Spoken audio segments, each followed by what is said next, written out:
Michel Barnierek duela 9 hilabete utzi zuen kargua zentsura mozio baten ondoren eta França Bayruk irailaren hasieran eskatutako konfiantza botoa galdu ondoren Asamblea Nazionalean Le Cornu orain atzeko atetik joan da bere gobernuaren aurkako gaitzespen orokorraren ostean. Gobernu kontinuista batzen aurreko exekutiboak porrotera eraman zituen bidearen segida besterik egiten ez zuena. Frantziako estatuko krisi politikoa sakona da eta herrialdearen osasun ekonomikoari buruzko zalantza gero eta handiagoekin batera dator. Blokeoaren onuradun nagusia Marine Le Penen Rassemblement National da, 2027ko presidentetzarako inkesetan gora egingo duelakoan. Perspektiba etxigarria da, baina oso erreala. Gainerako indar politikoek ez badute koordinatuta lan egiten hori saiesteko, eskuin muturraren garaipena fruta heldu bat erortzen den bezala iritsi daiteke kolpez. Joera penagarria da Europan, Txekiar Errepublikan ere ikusi dugun bezala berriz ere. Hexagonoaren amaierarik gabeko krisi instituzionalaren erantzukizun nagusia gainera Emmanuel Macron presidenteari dagokio ezinbestean. Le Cornu berak izendatu eta legegintzaldi honetan erortzen ikusten duen 5. lehen ministroa da, baina oraindik ez du onartzen blokeo politikoa ez dela fenomeno meteorologiko bat, baizik eta azken hauteskunde legegileetan hautetsontziek esandakoa ez onartzaren ondorioa berak deitutako hauteskundeen ostean gainera kalkuluak ikaragarri batean. Hauteskundeak berriro aurreratu aurretik, Macron 2024ko emaitzak bere gain hartzetik has zitekeen. Izan ere, badago eskuin muturraren aurreko alternatiba bat. Hauteskunde legegileak irabazi zituen ezkerrari dagokion botere kuota ematea. Elisioko maizterrak egonkortasuna ekarriko lukeen errealitate hori onartzeari uko egin dio orain arte, desadostasunek ezkerrean kalte egingo ziotelakoan eta eskuin muturraren gorakada ekarriko zuelakoan. Baina eskuin muturra ezin da geldiarazi ezkerraren eta indar demokratikoen parte hartze aktiborik gabe. Hala defendatu dute Euskal Hautetsiek eta horien barnean ere Euskal Herria baik. Demokraten arteko elkar ulertze eta lankidetza oinarri bat eraikitzea ez den guztiak, Le Penen blokeoa eta asmoak elikatzen jarraituko dueta.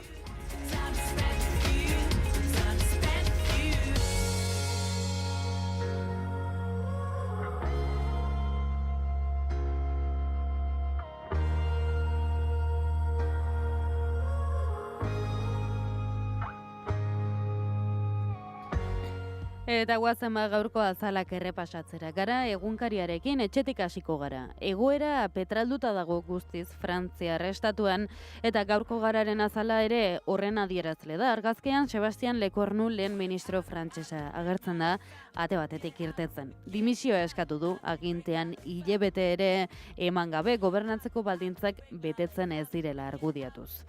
Eta bestelako gai bat ere gaurko azalean, titularrak dio, Hamasek negoziazio konplexua aurre ikusten duela eta Israeleko oztopoak jartzen ari dela. Lehenengo konpasek zionistek eta palestinarrek elkarrizketari aurre egiteko dituzten desberdintasunak islatzen dituzte. Epeak eta bermeak dira elkarrizketen oztopo nagusiak.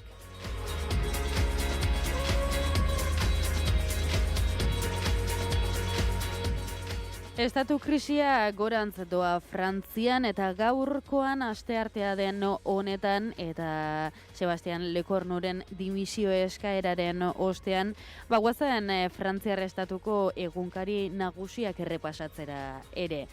Estatu krisia horixe bera nabarmentzen da Le Monde egunkarien ere, Lecornuk dimisioa eman duela eta ateak ireki dizkiola krisi handiago bati dio. Le Figaroren azala ere hildo berdinetik doa, paretari bizkarra emanez Macron Lecornurekin itzuli dela berriz, biak agertzen dira argazkian. Eta Liberazion egunkaria aski esanguratsua da, Macron eta Lecornuren argazkiak dira, azalean doazenak, eta gainean honen gainean letra larriz kanpa ezinak dakar.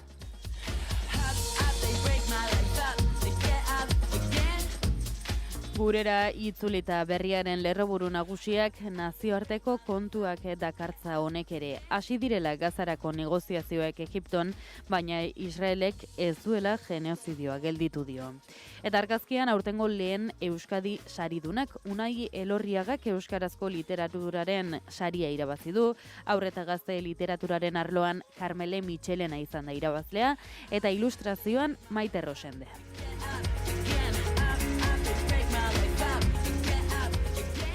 Deiak dio emakumen lidergo eskasa dagoela eta soldata arrakalaren 9% dela Euskadin. Confebaskek atzo aurkeztu zuen enpresetako genero berdintasunari buruzko lehen diagnostikoa eta aipatutako datuak bertakoak dira. Eta argazkian Bilboko Arte Ederren Museoa. Berrikuntza lanetan ibili ostean bihar zabalduko ditu ateak berriro.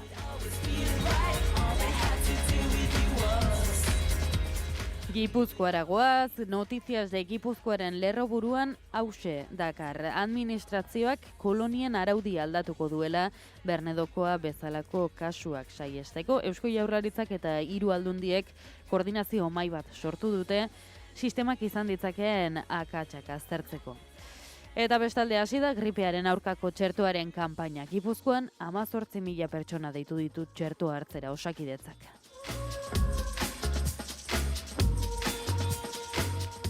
Diario de Notiziasek, zera dio, kontu hartzailetza nagusiak belateen asubintza eta arbizuri buruzko ustelkeriaren aurkako txostena desmuntatu duela. Jaurlaritzaren barne kontrolerako eta kontabilitate kudeaketarako organoak ez du akats erabakigarririk ikusten tunelen esleipenean. Eta jende ugari bildu zen atzo, Iruñeko udaletxe plazan garun paralisia ikustarazteko. Horren argazkia datorra zalean.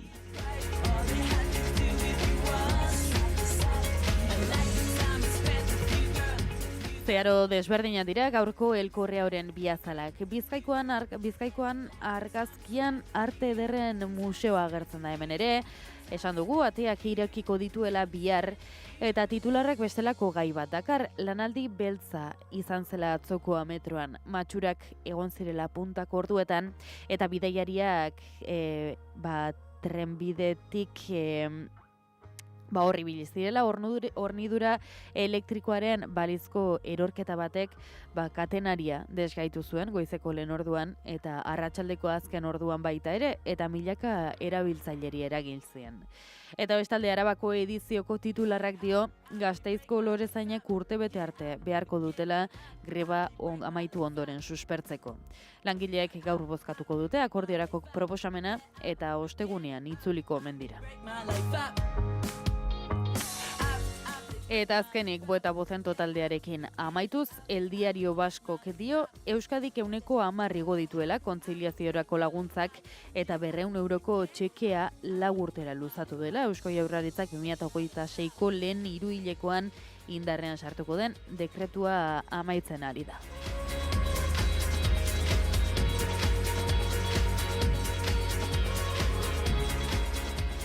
Goizeko 7 eta 38 diren honetan, honaino gaurko azalen errepasoa.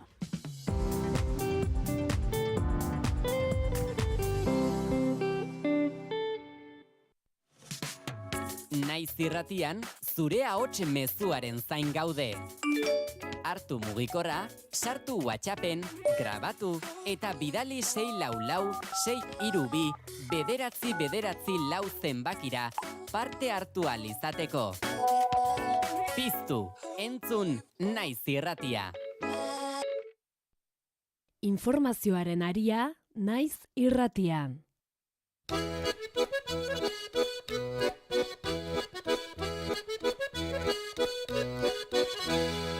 Eisenhowerretan izer gizon paria, primetan baginuke guk lehen saria. Ameriketan dute hau denen buria, ni ere ez nornai gauza geria. Podore guti baina baduto moria, podore guti baina baduto moria. Bertxuz emanen ditut zer haratunatak, ditugunak beraz nik eta presidentak. Denen gobernatzeko bizikiak hortak, arek manatzen ditu Washington, New Yorkak. Eta nik nebadako mendita errekak, eta nik nebadako mendita errekak.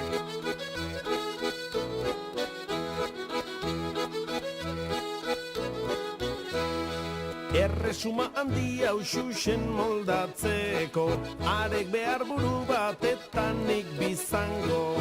Otoan da bilura ni harri mandoko, moda xahar hau ez dut beti segituko, modernizatuko naizaren adineko, modernizatuko naizaren adineko. Politikari buruz ez dut azkar bista, denen konprenitzea enetzatan itxta, iduridu naizela erdi komunista, aitzineratu kana on bada profita, Eisenhower berdin da ez zaitela trista, Eisenhower berdin da ez zaitela trista.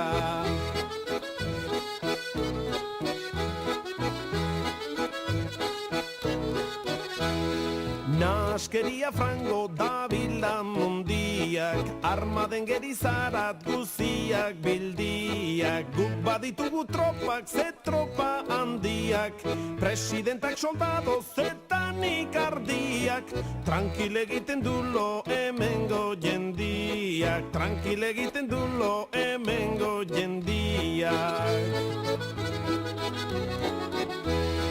Hor ditugu zaintzale armada osoak, menean dituztenak leior itxasoak, menean bai mendiak, ene ardi multxoak, zerlan jerrak dituzten hekere gaixoak, bakarrak jaten daizkit gauaz jaun otxoak, bakarrak jaten... Goizeko 7 eta 52 minutu dira, eta ezakenik, Joar teknikaria gaur folkloriko jaiki den, baina zelako kantu zarra jarri diguna goiza hasteko, dena dela Donostiako estudioetan esango nuke zain daukagula dagoeneko Egoi Belategi, egunon?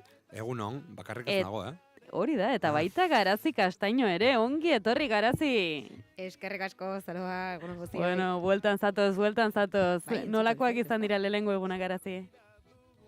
Txaron, Garazi bueltatu da indala eta bueltatu gainera baita arazoekin. Ez duzu entzuten ez da? Arazoekin ez trampa egiten didate. Klabija da mugitu, behitu, Txaron. Garazi, eta pixat kanpo hori. Ez aldaketa egingo dut. Baita. Izango da. Hori da, pegirik enduko dio esatari postua. Hori bai dela hori fuertitzultzea, Bai, ikusten dut. Gainera, Euskal Memoriaren liburu bat duela mikrofonaren azpian. Oso pegi, esan dezakegu. Hori da, ezin zen beste liburu bat izan. Ez gero. Bueno, Garazi, ari nintzen galdetzen, nolakoa izan den itzulera? Fuerte hasi zara? Fuerte ez dakit, baina nasia bai.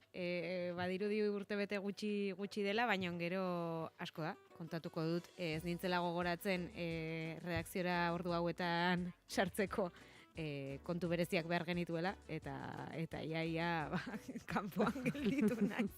Lakideak deitu behar izan ditut, ez nintzen gogoratzen nola irekitzen zen ate marabilloso hau. Nola, saini protetikan bueltan ere, eskerrak egoratu nintzala gauean, pastekura tokatu zitzaidanean, 12 orduren faltan hartu nintzen, enula gogoratzen alarmako pasaitza. Eta gero banekan bat apunta duta, baina eskerrak kaldetu nula, nekan pasaitza zarra delako. Ez da gehiago. Ze ongi atera duzula gaia ez nolako hori ere zoroitzen. Bai. Batez ere, azkenean, aria iruditu duzunan, gau ez... Urrengo arratsaldean da, beraz, bai. Osa, urrengo astea markatu arratsaldezuan. Ez dut esango zuzenean zen den pasaitza, baina telegrametik galiko ez dut. Gero bestela postiz batean apuntatuko dira. Bai. Hori da. Bueno, Garazi, eutxiko diozu eta hemen gaudegu ere. Eutxiko diot goiari, bai. Itzulera horretan laguntzeko. Garazi eta Egoi gaur da urriaren 7. Bai. 2 urte betetzen dira, aste arte honetan, gaur bertan, 2023ko urriaren 7an, Hamasen erasoak hasi zirenetik, eta baita ere, Israelek horren ostean, bizitzen ari garen diren sarraski eta genozidioa hasi zuenetik. Bai, ala da, urriaren 7, jada 2 urten ez eta badirudien askoz ere denbora gehiago pasa dela, akaso dena lotzen baldin badugu nakbarekin, hartuko garelako 80 urteko etengabeko sarraski baten aurrean egon gara eta okupazioa, baina joarri esatuko diot, gainera, ez nengoen nilanean, bai gogoratzut, astedenean bueltatu nintzenean egin nuela kronik, eta berreskatuko dugu egun hartako 2023ko urriaren 7ko soinuetako bat.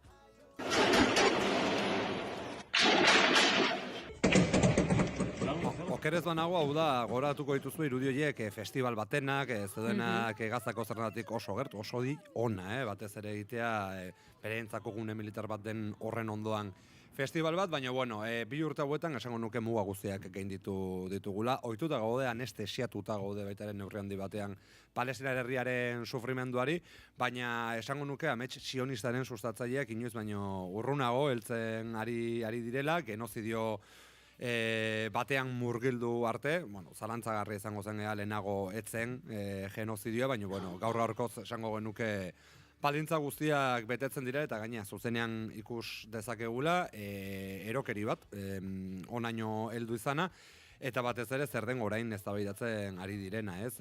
Bueno, Hamas armagabetzea, Palestinarrek uko egitea burujabetasunari, eta bar.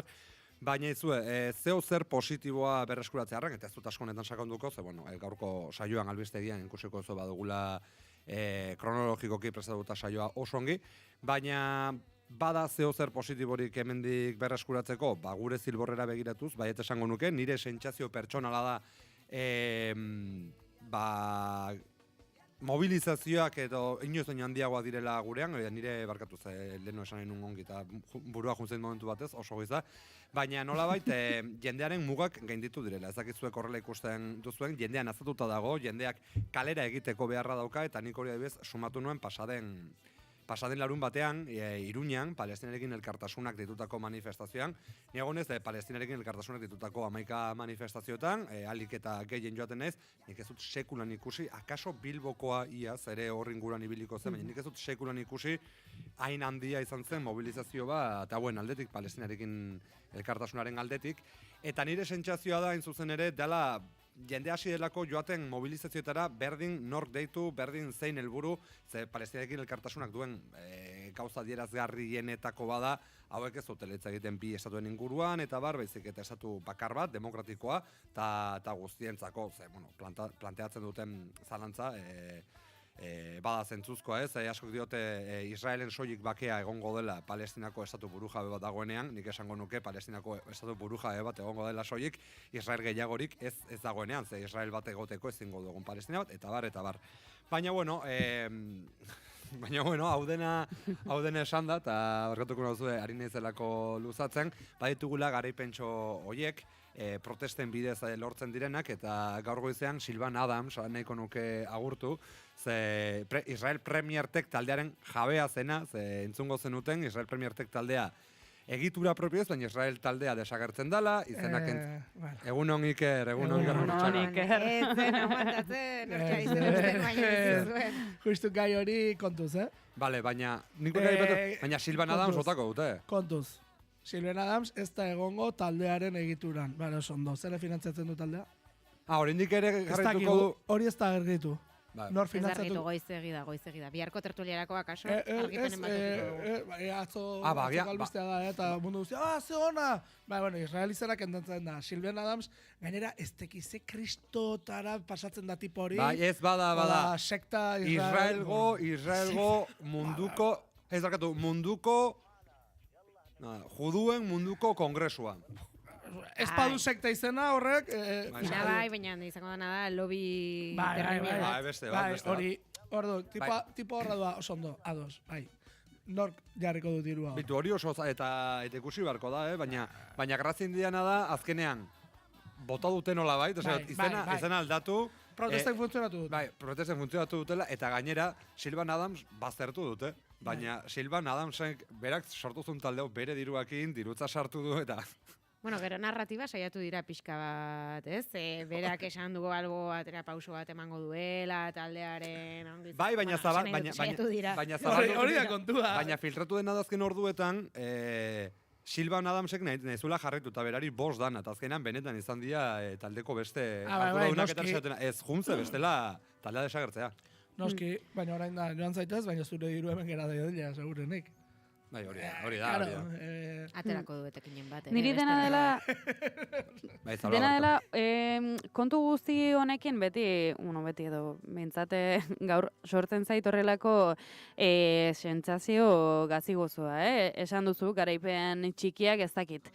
Iruditzen zait, eta inongo garrantzirik eta pixurik kendu gabe, Bai, pasaden astean izan ditugun mobilizazio guzti hoiei gogoratuko dugu, astean zehar ere izan genituela mobilizazioak, datorren asterako deituta dagoela lanuztea. Iruditzen zait etorri dela apur bat bi urte eta arinago kontatzen ez ditugunak, baina genozidio ikaragarri eta sarraski ikaragarria egiten ari da Israelgo estatua Palestinan, eta hasi gara mobilizatzen gehien bat, eta mindu gaitu gehien bat ikutu gaituztenean, hau da. Flotillako kontu guzti... hobeto asaltzen, saiatuko naiz. Iruditzen zait, flotillaren kontu guzti honekin ados, eta beharrezkoa zen, baina ea ez zen apur bat desbideratu foku mediatikoa Israelen gertatzen ari den sarraski guzti horretatik flotillara. Hau da, momentu honetan bai Euskal Herritarrak flotillan egon diren, Euskal Herritarrak bueltatu dira, kriston torturak salatu dituzte, bai. Baina agian ez da apur bat pasaden astean izan genituen mobilizazioak eta asteburuan izan dugun mobilizazioa hain jendetsua.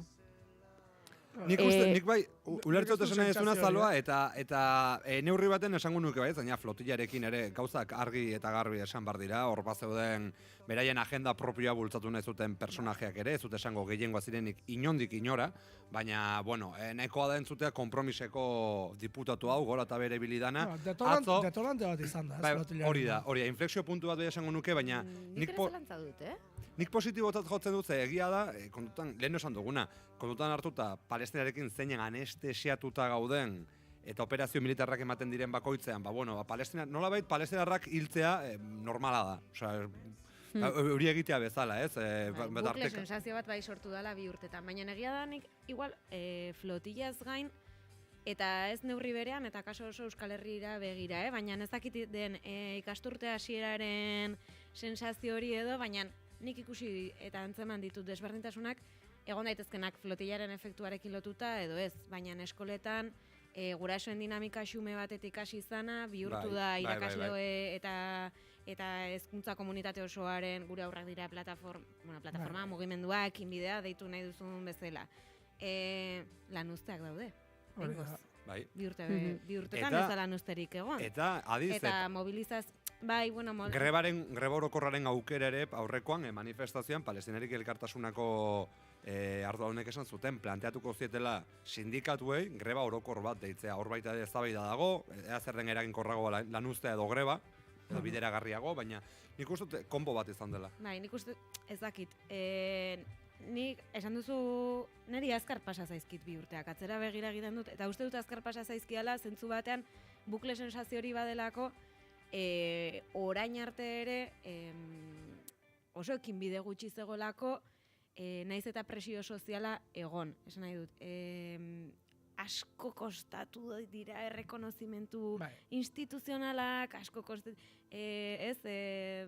neurri instituzionala horiek hartzea, eta orduan nire ustez azkeneko bi urteak baziren, kontagailua gora dijoa, gero eta palestinar gehiago hiltzen doaz, baina jasotzen ditugun erantzun eta proposamen eta soluzio hipotetiko horiek guztiak dira etengabe berdinak eta ez doaz inora, ez? Eta nik uste dut orain akaso bai nabaritu dela pixka bat desberdintasun hori, mugimendu bat ere egon delako orokorra. Ta denez delako beti galtza, horretik esan dut garaipen txiki bat, behintzat ikustea, eta hori errekonozimenduarekin ere ikusten dugu, posten gara nolabait, edo jotzen dugu sekulako albiste garrantzitsu bezala, erresuma batuak eta Frantziak errekonozitu dute Palestinako estatua, ongi da, baina ze Palestinako estatu. Ez, baina bueno... Beritura matan deizkio. Hori da. Aitortzatik gain. Esan behar, zu zarela oso zalea gerra kazetari izateko dena duzula. Bueno, bokazio hori baduzula. Gerraren inguruko testu ingurua guzen dezkit, ez gerra propio. Ikusi non aurrekoan, Ana Pastor, Espainiar kazetaria, bazi joala Gazara. Tarik, Gazara nola da posible? Orain ikusi dut. Enpotrauta Israel darrekin, ez? Orain ikusi dut, non dagoen. Ez dago Gazan. Dago kibutz batean, Niroz kibutzean. Esan nahi dut, ze ari den, ze irudi ari den ematen, ez? Esan nahi dut. Bueno, Gazara baldin bazoaz, sartu gazara. EITB Eta eman hori. Eta urriak EITB zazpi eta kibutz batetik ematen ari baldin bazara albistea, sensibilidadearen ikuspegitik akaso ez zaude tokirik egokienean. Baina transmediarekin deno dakigu zer den da ona, ez? Baina, telebistez... sartzen baldin baduzu gazara zoazela. Harritzen hau berak mugitu nahi izana ere, bai. Hori guztia. Oso mugimendu arraro iruditu izan, hasierakoa. Baina, etxera begira ere, bakizue, EITBek talde lantalde handia bidali duela, gaur bertatik egingo dute saio berezia, Gazatik? Gazatik ez. Hor dator kontua, ni ez ez iruditzen joatea, edo ez, zalantzan jarriko nuke ere, ETE bezalako edabide batek zer egiten duen, edo zer aportatuko duen bertatik, ez bada, eta barkea zorra esate, baina posturo pixkat egitea, baina nire galdera da, ea non ingo duten lo. Israelek Mikel Aiestanek bere zuzenekoak Ramalatik egite ditu, eta nik bakit Mikel Aiestanek zalantzari gabe, Ramalan ingo lukela lo. Baina Afrika baita eta beste guztiek zer ingo dute.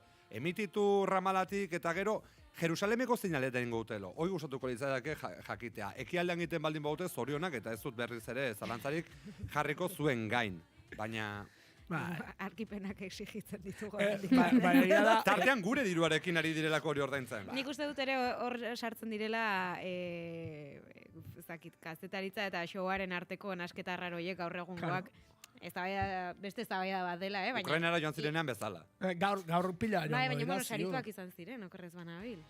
Berezik horrengatik. Orduan, ez errelikatzen ari da, baina, bueno, beste eztabaida bat dela, telebista yankiaren eredua inbestan ari garela. Eta gaurko egunez zenbat joango diren, eta nik hortara, zenbat joango dira, zenbat medio joango dira gaur, han ingurura, eta non, izuk esan duten, non ingo dutelo, non jango duten, noren baimenak dituzte, Gaur Jerusalem ekialdeko merkatariek zailtasunak ikuko dituzte normaltasunez saldo izateko. Hegazkinak nora bideratu dituzte? Bai, bueno, esan behar dut eta kaso agian peion ezkera entzuten dagoelako denok gugula ere zer egin. Atzo adibidez erredakzioan NoThanks aplikazioarekin daiko jolas izan genuen eskaneatzen magura ingurua. Bakizu zer agertu zen NoThanks esango dugu. Esango dugu. Zuko esango duzu? Bota.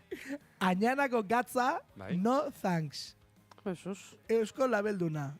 NoThanks. A ver, zalantzak ditugu, NoThanks agertu zen aplikazioan.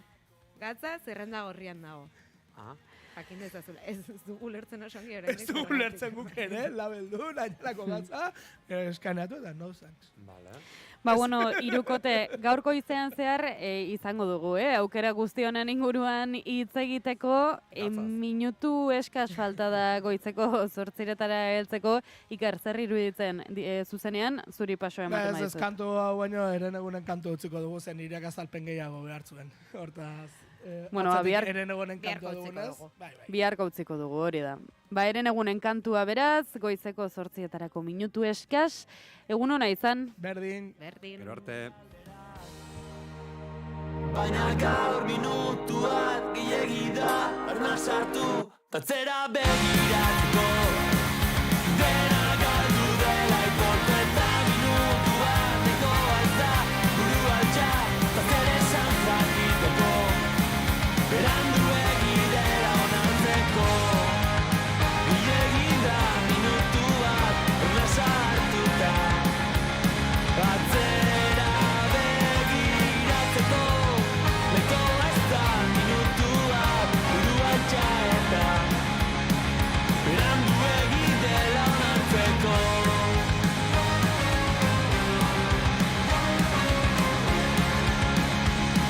Berandu egidela onartzeko.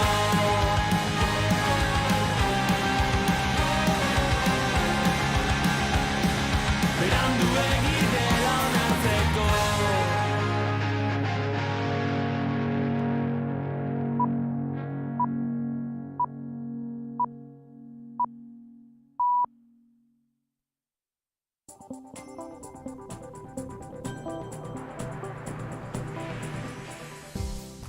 Informazioaren aria, naiz irratian. Pegi Lekuona. Egunon, goizeko 8 dira, ongi etorri naiz irratira. Lekornuren dimisioak estatu krisia eta Macronen jukutrien mugak azaldu ditu.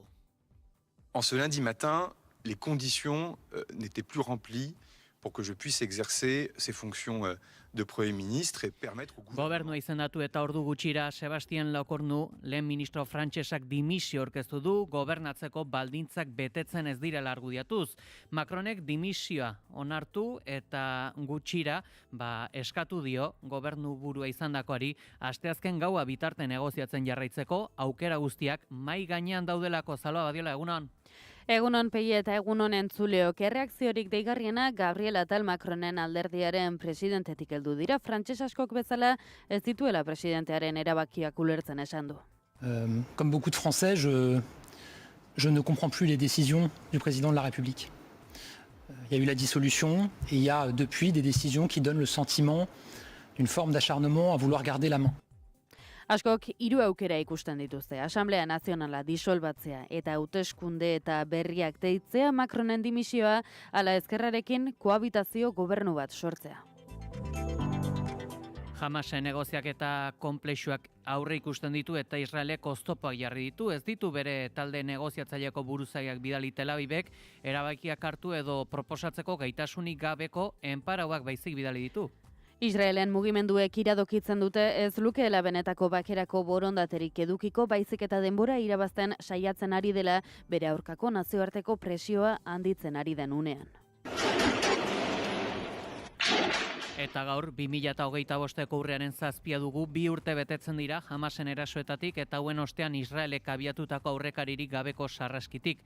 Duela 2 urte, gaurko egunez, Hamasek espero gabeko erasoa burutu zuen, 3.000 eta 5.000 misil artean jaurti ziren, esku hartzea esdero terrira eta hainbat kibutzetara eramanez eta gutxienez 1.200 hildako ere zenbatu daitezke lehen eraso honetan. Orduz geroztik, gerrak ez du etenik izan, jasanezina den genozidio bilakatzeraino eta Israelgo defentsa indarre gutxienez 75.000 lagun hil dituzte, gatazkak Libano, Siria zein Iranen zabalpena ere izan duelarik. Eta gurean berriz Gasteizko Lorezainak aurre akordio batera aldu dira, Enbiserrek ordezkariekin eta duela 6 hilabete martxan jarritako greba bukaera izan dezake astearte honetan, egingo diren batzarretan langilek akordioa berresten baldin badute. Lab eta SK sindikatuak babesten dute aurre akordioa, baina honen eduki zehatza ezak jakinaraziko langilei aurkeztu arte. Dena den, Rafa Busto batzordeko kidea oso pozik agertu da eta espero du aurre akordioak langileen abala jasotzea, asteazkenean sinatu alizateko eta Lorezainak hurrengo egunean lanera itzultzea. Argi dago bi aldeek esfortzu bat egin dugula eta mugimenduak egon dira leku guztietatik eta alde horretatik iritsi gara heldu garen lekura proposamen horretara eta aipatu duguna bihar asanbladetan langileak hitz egingo dute eta haien iritziaren arabera aurrera edo atzera joango da. Eta arlo politikoari dagokionez, PSek gogor kritikatu du Eusko Alderdi Jeltzalea EH Bildurekin euskararen bueltako babes juridikoa legebiltzarrean bideratu ostean. Posizio ezberdinak dauzkate euskara estatusa etxebizitza ala migrazioan. Desadostasun horiek agerian gelditu dira, Eneko Anduezak EAJari ohartarazi dio bidetik irtenez gero haustura eskatuko diolakoan eta Eneko Goiak erantzun dio ahobero bat dela. El que ha ido por libre es el Partido Nacionalista Vasco, ¿no? Por tanto, habrá que preguntarles a ellos si están dispuestos a seguir presentando iniciativas de este tipo, de corte identitario. Eneko Anduezari da probokatzea asko gustatzen zaio, hau bero bat da, eta zer egingo diogu, nik hori ez dut kontutan hartzen. Baita ere Jaurlaritzari dagokionean programa bateratu bat dago. Eta Unai Elorriaga, Karmele Mitxelenak eta Maite Rosendek Euskadi Literatura Saria irabazi dute. Francesco Pascaleren 5. arima, Aitona Floren eta Trabal lanekin berenganatu dute saria urrenez urren euskarazko literatura, euskarazko haur eta gazte literatura eta literatur lanaren ilustrazioa modalitateetan. Eguraldia eta trafikoa naiz irratian. Errepidetan bada nabarmentzeko jazuerarik? Ohiko autopilaketak ditugu Bilbo, Barakaldo, Leioa eta Galdakao inguruan. Eguraldiaren nondik norako guztiak, Iker Ibarluzeak. Giro eguzkitsu eta ederrarekin jarraituko dugu astearte honetan ere. Goizean berriro ere barnealdeko bailaretan eta behelainoa agertuko da, baina ez du atzokoa bezain beste iraungo eta azkar jasoko du. Behin behelainoa jaso ostean, goio-dei fin batzuk ikusiko dira zeruan, baina bat ere trabarik egin gabe eguzkiari. Gainera eguerdian eta arratsaldeko ordu desentetan zerua urdin agertuko da. Azken orduetan mendebaldetik barna goio-deiak berriro ere ugarituko dira, baina inolako ondoriorik ekarri gabe. Haizeak goizean hego-ekialdetik joko du, arratsaldean iparraldera aldatuko da, baina egun osoan zehar orokorran ahul ibiliko da. Temperatura minimoak eta maksimoak goraka egingo dute, minimoak 7 eta 14 gradu bitartean errendituko dira, oraindik ere barnealdeko txoko batzuetan goiza freskoa izanik, maksimoak ere gora egingo dute eta balore goxoak izango dira lurralde osoan eta antzeko baloreak neurtuko dira lurralde osoan zehar, Kantauriar isurialdean 23 eta 26 gradu bitartean errendituko dira maksimoak, eta hego isurialdean 24 eta 26 gradu bitartean, temperatura freskoenak kostaldean, baina bereziki Bizkaian neurtuko dira, altuenak aldiz Kantauriar isurialdearen barnealdean eta bereziki mendebaldean eta herriberan. Jarraizburua teknikan, urriak 7 da asteartea. Informazioaren aria.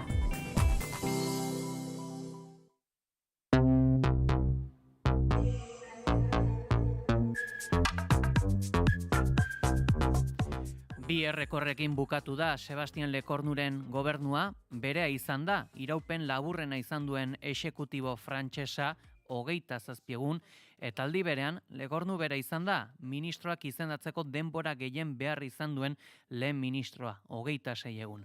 Dimisio aurkeztu dio Emmanuel Macroni eta honek negoziaketei eusteko eskatu dio asteazken gauera bitarte. Frantziar estatuan krisi politikoa areagotu baino ez egin Sebastian Lecornuren mugimenduarekin. François Bayrou bihar notarren lekuan izendatu zuen Sebastian Lecornuren ministro postuan Emmanuel Macronek. Hasiera batean dimisioa onartu, baina Macronek ondoren Lecornuri eskatu dio beste alegin bat egin dezala Asamblea Nazionaleko alderdiekin negoziatzeko eta ekintzarako plataforma egonkor bat eratzeko. Lecornuk onartu egin du exigentzia eta esan du asteazken gauean jakinaraziko duela beste gobernu bat osatzea posible den edo ez. Lehen ministro izateko baldintzarik ez dagoenean ezin dela kargu horretan egon esan du. En ce lundi matin, les conditions n'étaient plus remplies pour que je puisse exercer ces fonctions de Premier ministre et permettre au gouvernement. Azaldu du saiatu dela bide berri bat zabaltzen aurrez blokeaturik zeuden zenbait gai gainditzeko, gizarte segurantza, langabezia eta estatuko krisia gainditzeko bide horri bateratu bat lortzea nahi zuela esan du.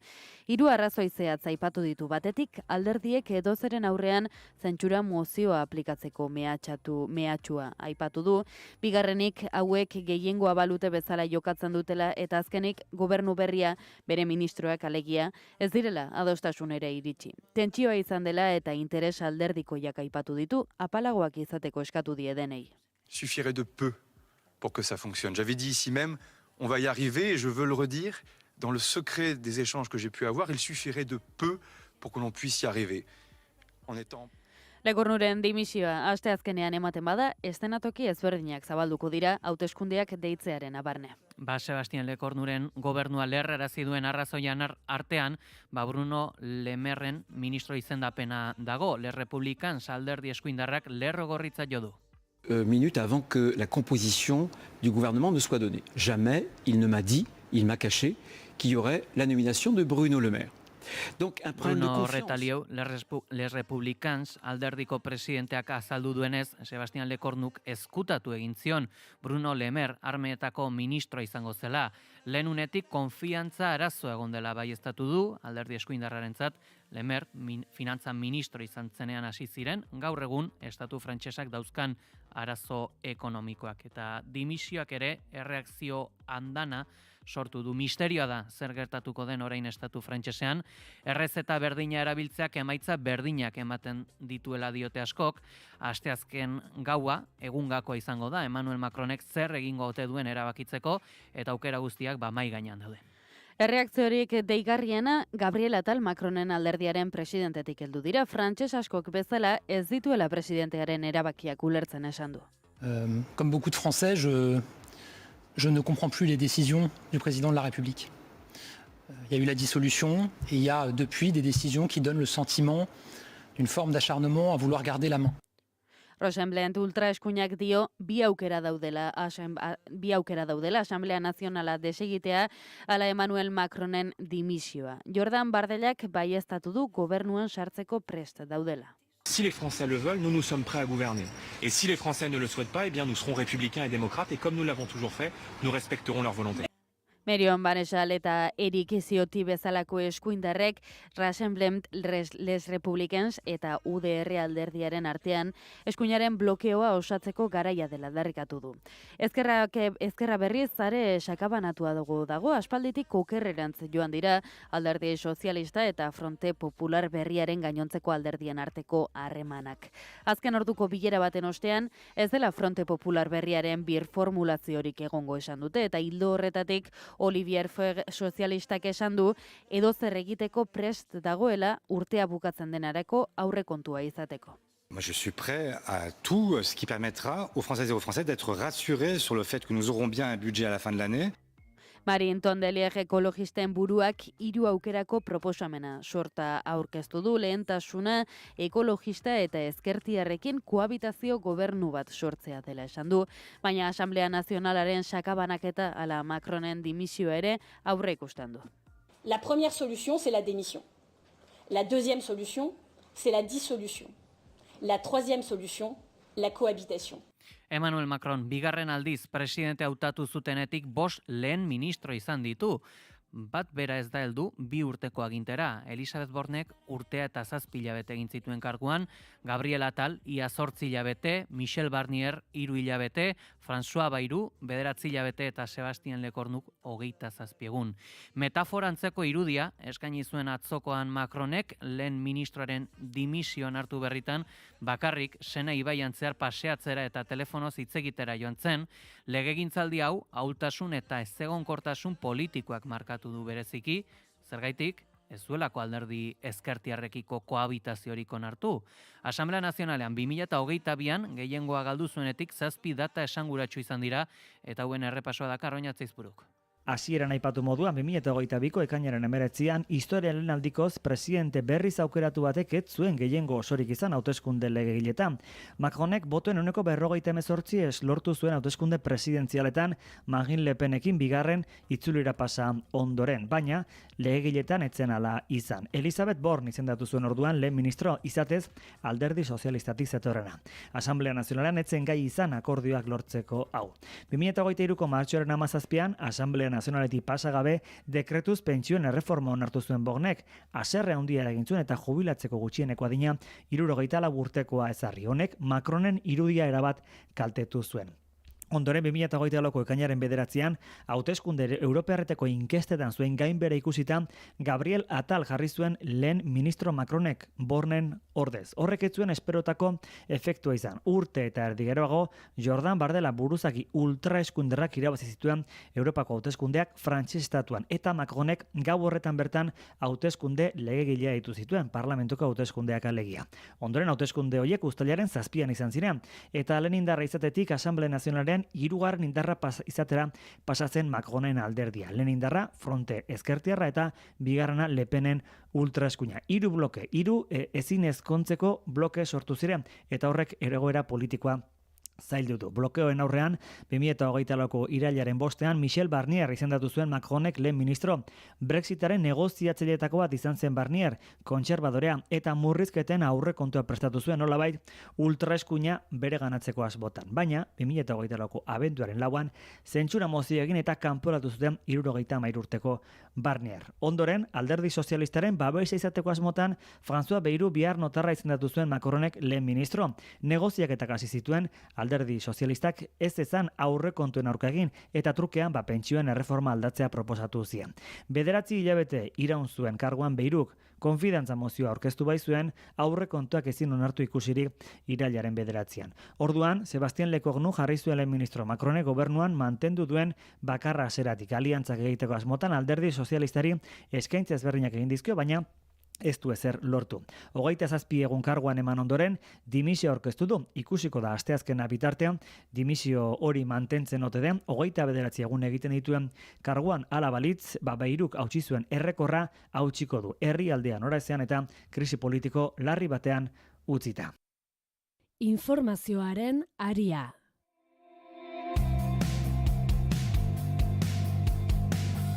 Goizeko 8 eta 4 dira, Donald Trumpek bultzatutako Gazarako bake proposamen polemiko Egipton negoziatzen hasi diren lehenbiziko egunean dagoeneko oztopo berriak agertu dira.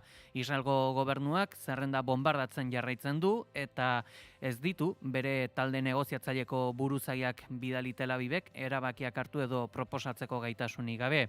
Egipton, itsaso gorriko Sharm el Sheikh hiri turistikoan abiatu dira alden arteko negoziaketak eta berritasun gisa uneren batean Israel eta Hamasen arteko zuzeneko elkarrizketak eman beharko lirateke Egipto, Katar eta Ameriketako estatu batuen bitartekaritzarekin, baina hasi eta berehala azaleratu dira gobernu sionistaren trabak eta ezberdintasunak. Israelek iragarri du hasiera batean talde teknikoen esku utziko dituela negoziaketak, alegia ez direla ordezkari politikoen artean izango, era berean negoziaketak giro lasaian garatzeko hainbat egun ere beharko direla azaldu du Egiptok, baina Donald Trumpek publikoki azaldu du azkar nahi duela akordio bat.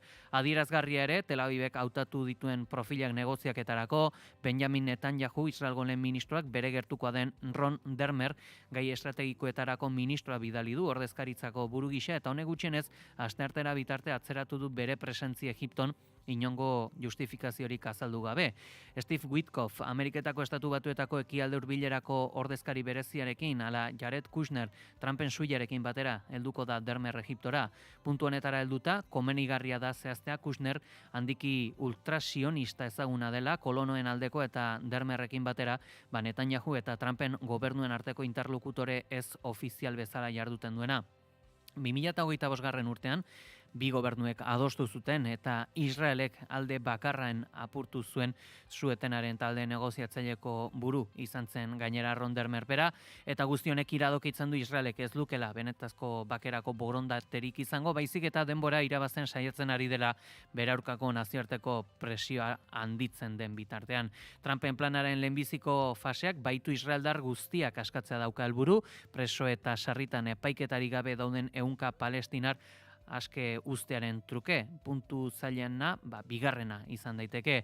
Hamasek Gazako administrazioa atzerritarrez osatutako gobernu batera transferitza aurreikusten da, bereziki mendebaldearen presentziarekin nazioarteko indar militar bat eratzea, eta Israelgo indarrak puntu jakin batzuetatik erretiratzea zerrendatik erabat irten gabe, eta proposamenak zerrendan dauden fakzio palestinar guztien armagabetzeare aurre ikusten du, ez ordea armada sionistarena, eta gaurkoa aski egune esanguratsua da, 2025ko urriaren 7 dugu, 2 urte betetzen dira, Hamasen erasoetatik eta hauen ostean Israelek abiatutako aurrekaririk gabeko sarraskitik. Duela 2 urte, gaurko egunez, Hamasek espero gabeko erasoa gauzatu zuen, 3.000 eta 5.000 misil artean jaurti ziren, esku hartzea ez derot, herrira eta hainbat kibutzetara eramanez.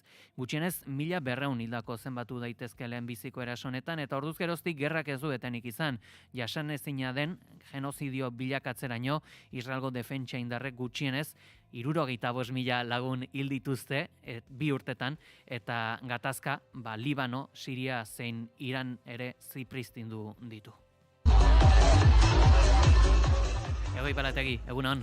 Egunon, Pei, egunon entzule guztiak kronologikoki hondamendiaren kontakizun egingo dugu bai, larun bateko egun sentiura jaieguna zen Israelen, Simjat Tora delakoa ospatzen baitzuten, oporretako etenaldia dakarren ospakizun erligiosoa.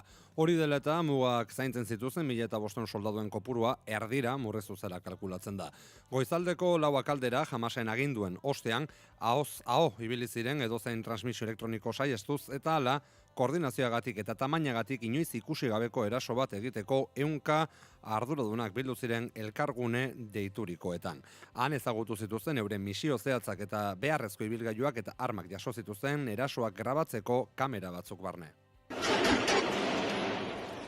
Human Rights Watch erakundearen txosten baten arabera 5 milizia palestinar izan ziren elkarlanean aritu zirenak Hamasen gidaritzapean eta jihad islamikoaren parte hartzen abarmenarekin.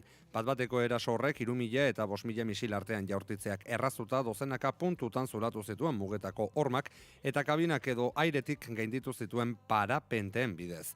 Erasotzaileak Esderot hirian eta dozenaka kibutzetan sartu ziren okupatzaileak hilez edo baituz.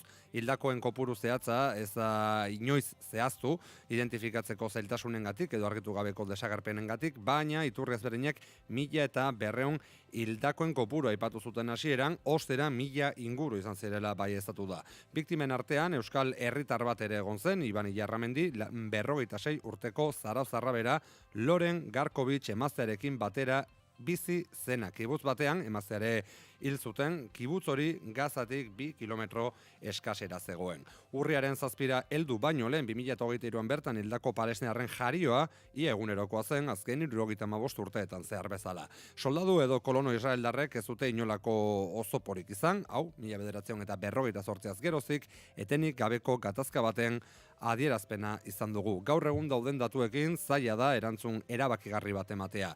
Aldarrikapen baten antzekoena, Mohamed Deif Hamasen beso militarra den Al-Qassam brigadetako komandante buruaren audiomezua zen, non erasoa Israelgo inbaditzailearen aurkako mobilizazio arabiar oso baten hasiera bezala kokatzen zuen.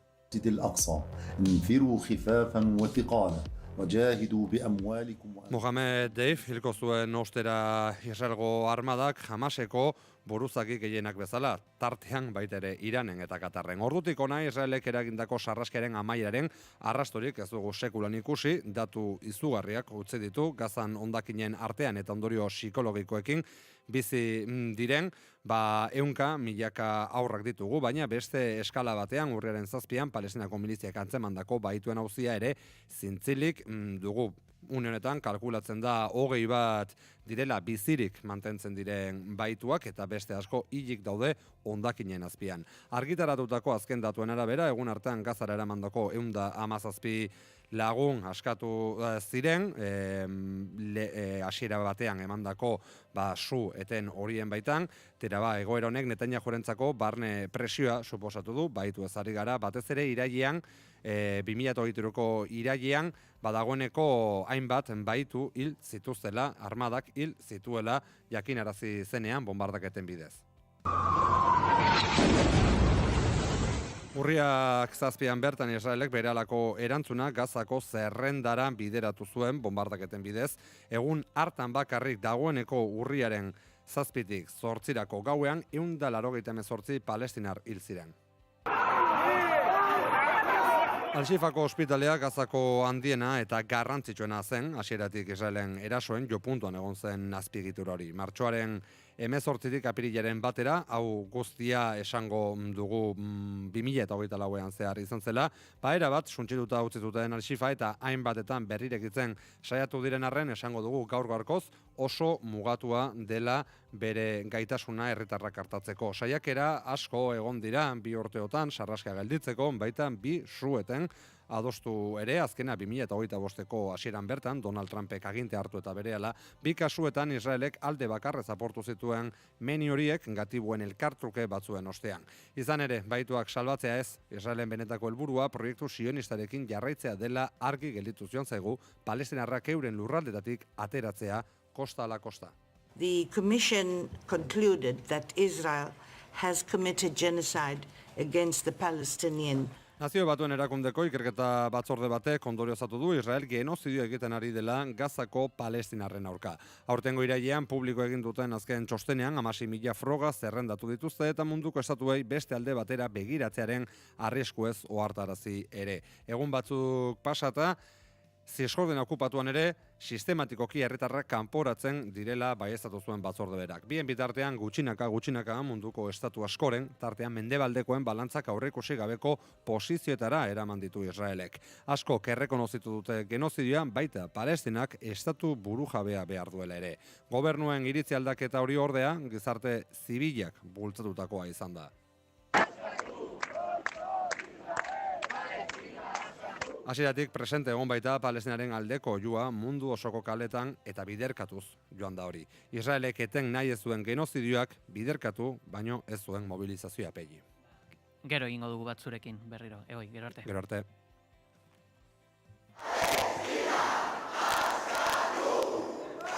Israelek atxilotutako Global Sumut flotillako lau euskal ekintzaileak Loiuko aireportura heldu ziren asteleen gauean entzun dugu harrerako oihu hoiek eta tratu txarrak eta irainak salatu dituzte astelenean zehar estaltura itzulitako lehenbiziko ekintzaileek ere.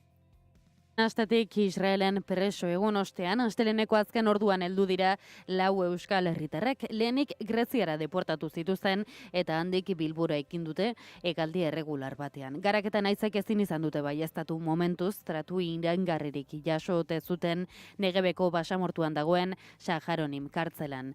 Izan ere, ekintzaileon defentsa eraman duen Adala elkarteko abokatuek salatu dutenez, atxilotuek erasoak eta indarkeria jasan dituzte portutik kartzelara eraman zituztenean. RCko Jordi Koronaz izan da bere testigantza eskaini duenetako bat. Bueno, lo califico como un secuestro lo que vivimos, porque fuimos abordados en aguas internacionales a punta de fusil por fuerzas especiales. Nos tuvieron 6 horas sentados en el suelo con unas bridas colocadas en las manos a la espalda, con el dolor que esto provoca, nos daban patadas por la espalda cuando nos apoyábamos. A Greta Thunberg la colocaron debajo de un carrito de equipaje con una bandera de Israel para que viniera el ministro de Defensa a hacerse la fotografía y su acto de propaganda. Astelenean bertan, Gazarako mugimendu globaleko ordezkaria den Nere Etxeberriak ere ekintzaileek jasandako tratu txarrak salatu zituen hemen bertan Naiz irratian. 2 urte betetzen dira, astearte honetan 2023ko urriaren 7ko Hamasen erasoen geroztik eta baita Israelek horren ostean abiatutako neurrigabeko sarraski eta genozidioaz. Flotilla honen bidea amaitu den arren gehiago antolatzen ari dira eta protestei eta presioi eusteko beharra azpimarratu du Etxeberriak. Izan ere azaldu du argi gelditu dela gobernuak mugitu direnean herriak bultzatu duelako izan dela. Denbora guztian egon behar gara exigitzen gure agintariei eta gure boikot osoa egin behar diogu Israeli, exigitu behar dugu hori holan izatea. Israel gelditzen ez dan momentura arte jarraituko dau genozidioak. Informazioaren aria.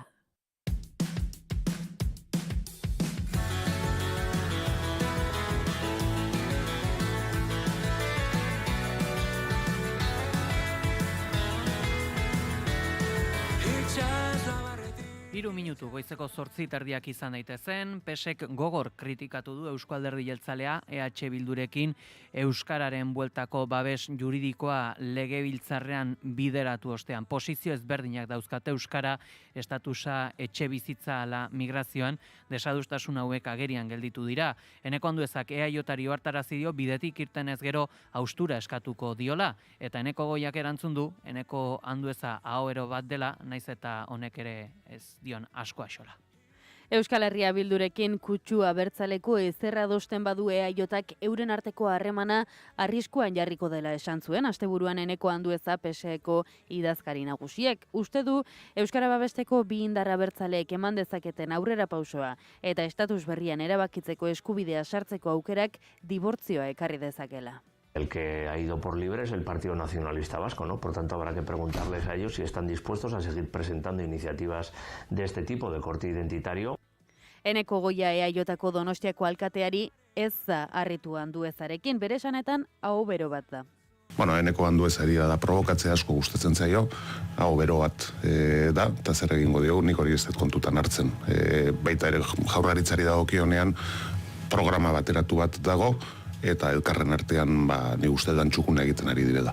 Eta Javier de Andresek zuzenduko du Bizkaiko PP, Amaia Fernandezen ezintasunagatik. Gasteizko legebiltzarreko txosten baten esanetan ez dira bateragarriak Bizkaiko Partidu Popularra zuzentzea eta Euskal Autonomia Erkidegoko kontu publikoen auzitegiko kidea izatea.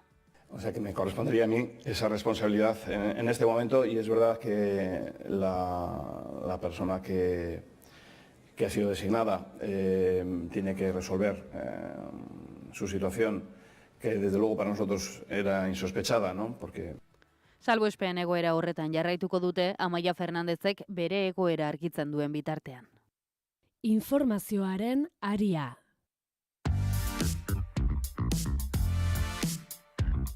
Bestelako kontuetan, udalekuen araudia aldatuko dute Lakuak eta Aldundiek Bernedoko auziagatik. Nerea Melgosa sailburuak aditzera manduenez, bilera tekniko izango dute EAEko Aldundiekin araudian hutsegin duena ulertzeko. Bernedoan gertatutakoa arauak atxa izan dela esan du eta araudia moldatu egingo dutela. Ertzaintzak 12 salaketa jaso ditu eta Gasteizko instrukzio epaitegia ikerketa aurreko izapideak egiteko 3 pertsona deitu ditu deklaratzera. Melgosak esan du 3 diputatuekin elkartu dela eta aldaketak etorriko direla.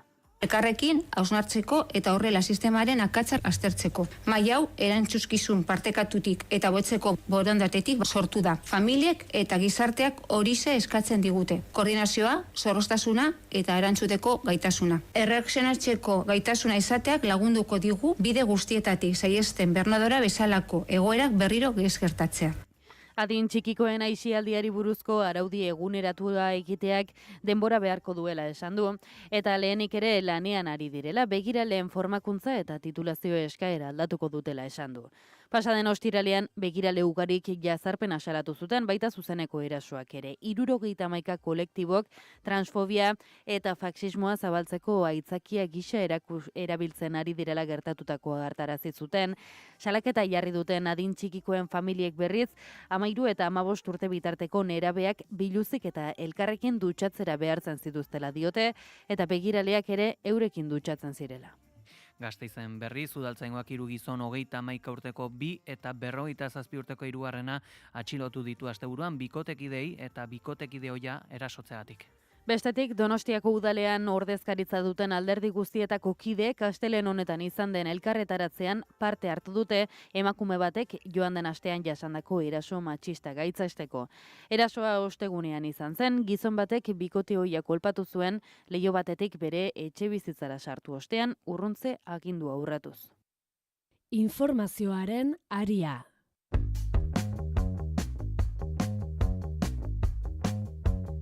Arlo ekonomikoan berriz Gasteizko lorezainak aurre akordio batera heldu dira Enbiserreko ordezkariekin eta duela 6 hilabete martxan jarritako grebari amaiera eman halko diote akaso astearte honetan egingo diren batzarretan, langileek akordioa berresten badin badute.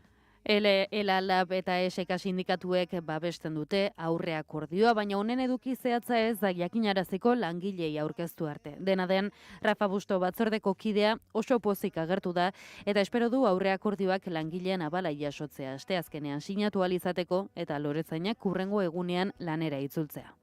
Argi dago bi aldeek esfortzu bat egin dugula eta mugimenduak egon dira leku guztietatik eta alde horretatik iritsi gara heldu garen lekura proposamen horretara eta aipatu duguna bihar asanbladetan langileak hitz egingo dute eta haien iritziaren arabera aurrera edo atzera joango da.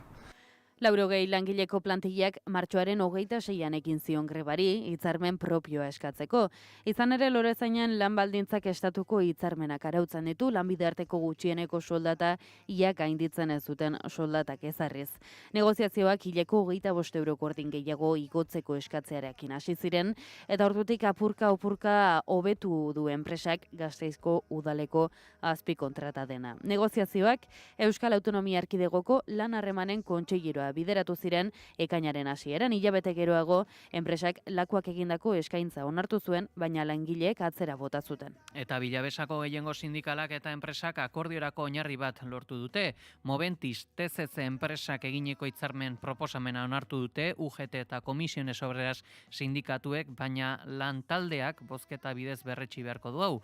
ELALAB eta ATU sindikatuek ez dute bat egin proposamenarekin.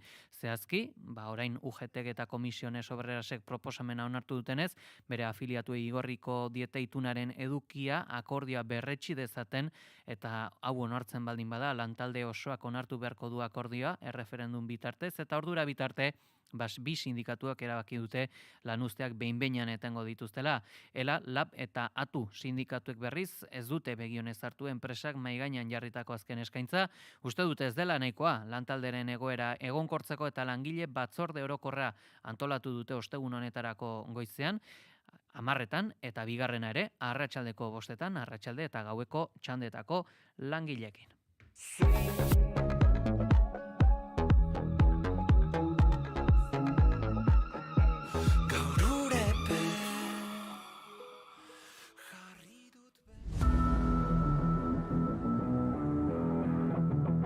kirol aria, naiz irratian.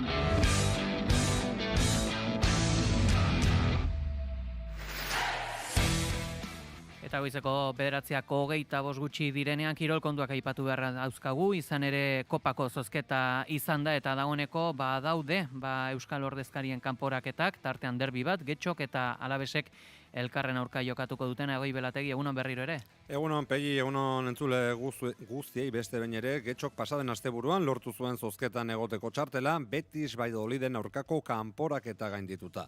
40 urte baino gehiago eman ditu talde bizkaitarrak kopa jokatu gabe. Gainontzekoan, Realak Galiziako Negreira taldeari egin beharko dio bisita eta Osasunak Ibizara joan beharko du Sant Jordiren aurka jokatzera. Atletik ez da zozketa honetan izan, laugarren amaitu zuelako iaz. Bigarren mailako ordezkari bakarrak, Eibarrek, Nasera izango du aurkari, Errioxara joan beharko du beraz, eta Arenas de Getxo federazioko lehen mailara igo berritakoa, Soriara joango da Numantziaren aurka jokatzeko. Azkenik federazioko 3. mailan ditugunei dagokienean, Portugaletek Valladolid hartuko du, Valle de Huesek Andorra, eta Mutilberak berriz Zaragoza. Gertutasunaren irizpideari jarraituta Espainiako geografia 4 talde ezberdinetan banatu da zozketa egiteko.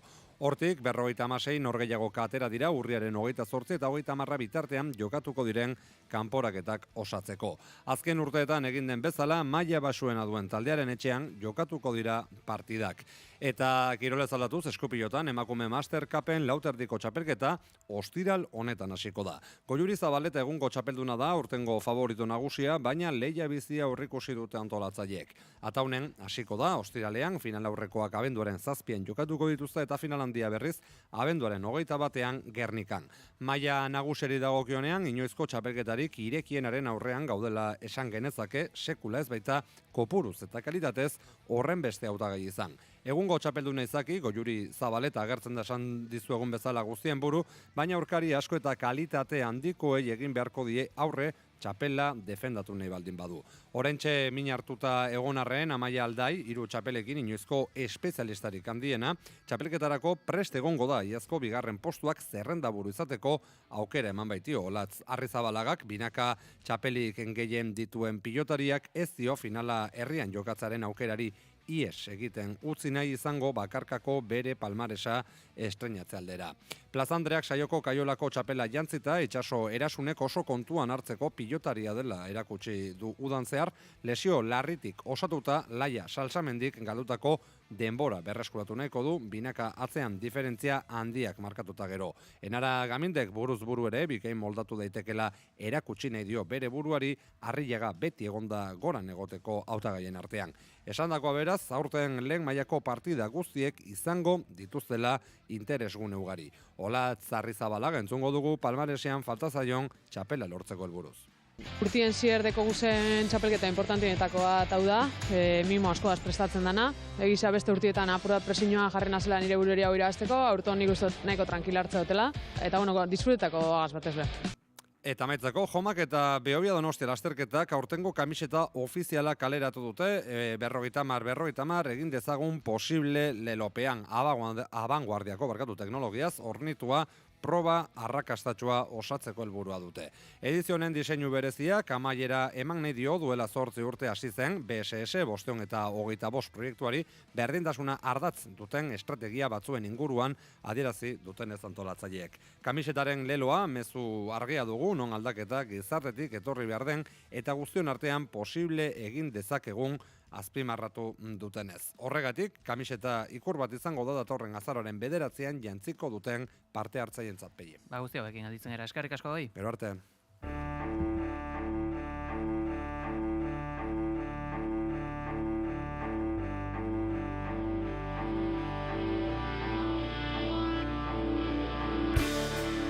Unai Elorriaga, Karmele Mitxelenak eta Maite Rosendek Euskadi Literatura Saria irabazi dute. Zesko Paskalaren 5. arima, Aitona Floren eta Traba lanekin berenganatu dute saria hurren ez hurren euskarazko literatura, euskarazko aurre eta gazte literatura eta literatur lanaren ilustrazioa modalitateetan. Ibone Bengoetxea Laukako lehendakari orde eta kultura eta hizkuntza politikako sailburuak iragarri ditu sariok Bilboko Bidebarri eta Liburutegian. Mundua hobeto ulertu dezagun. Irakur dezagun beraz euskara sortutako literatura, goza dezagun geure hizkuntzaren eta gure sortzaileen doainaz. Eskerrik asko berriro ere zuen lanagatik, zorionak bihotzez, eta eskerrik asko denoi komunikabide bereziki hemen egoteagatik euskal kulturaren bihotz taupada hau. Aurtengo Euskadi Literatura Sariak banatzeko ekitaldi ofiziala azaroaren 26an izango da Donostiako San Telmo Museoan. Eta udako ikastaroen 44. edizioa amaitu berritan balorazio egin dute antolatzaileek, jendetsua izan dela azaldu dute eta ezagutzaren trukerako espazio baliagarria izan dela gehitu. Hurrengo ikastaroetako gaiak ere proposatzeko epea azaroaren batean zabaltzen dela oroitarazi dute. Astelehen honetan eman dituzte datuen arabera 170 jarduera antolatu dira urtengoan eta 14.330 parte hartzaile izan dira. Udako ikastaro gehienak Donostia, Bilbo, Gasteiz eta Baionan izan badira ere, ezagutza lurraldean zehar barreiatuz herritar guztiengana hurbiltzeko helburuari erantzunez, eskaintza beste hainbat herritara ere zabaldu dela azaldu dute. Ikasleen profilari lotuta aldiz, egun bakoitzeko parte hartzaileen batez bestekoa 72 lagunekoa izan dela argitu dute, ikasleen profila askotarikoa izan dela zehaztuz.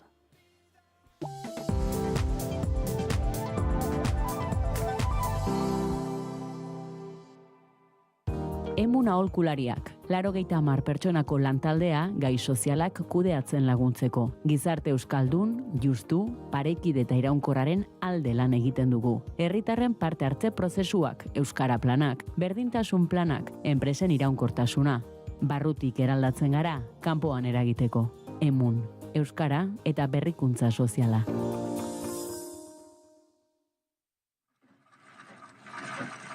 Azaroaren 6tik 16ra, Ariak, erresistentzia istorioen zinemaldia, dokumental emanaldiak, solasaldiak, musika eta askoz gehiago. Hernaniko kulturarteko plaza feministan. Informazio gehiago ariak.hernani.eus. Hernaniko udala. Burdindegi honek lanerako babesa duen arropa teknikoaren eskaintzarik osoena dauka. Segurtasunik handienarekin ekipatzeko beharrezkoa den guztiarekin. Alkain Hondarribia eta Alkain Astigarraga. Erantzunik profesionalena hauetan ere bai. Tresnak, pintura, eraikuntza materialak. Bai, Alkainen!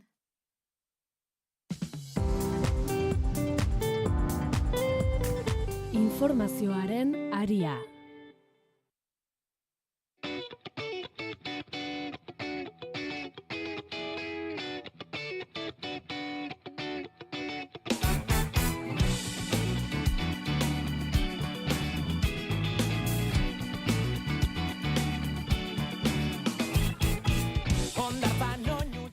Goizeko 9:20 gutxi pasataldu zaigu analisi mailaren tenorea, goiz honetan gurekin dauzkagu Mikel Urdengarin, filosofo eta kazetaria eta Eguzki Urteaga soziologoa. Egunon?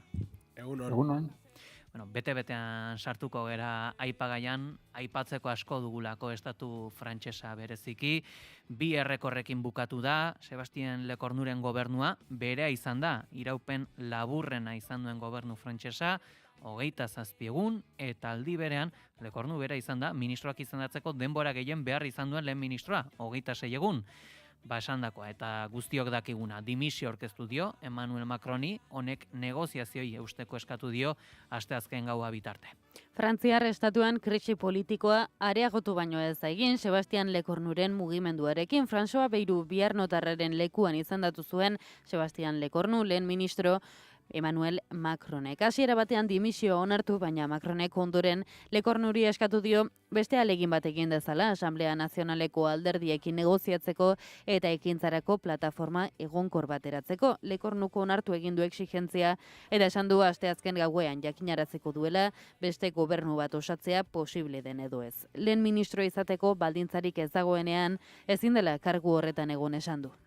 En ce lundi matin, les conditions n'étaient plus remplies pour que je puisse exercer ces fonctions de Premier ministre et permettre au gouvernement d'aller devant l'Assemblée. Azaldu du saiatu dela bide berri bat zabaltzen, aurrez blokeaturik zeuden zeinbait gai gainditzeko gizarte segurantza, langabezia eta estatuko krisia gainditzeko bide horri bateratu bat lortzea nahi zuela esan du.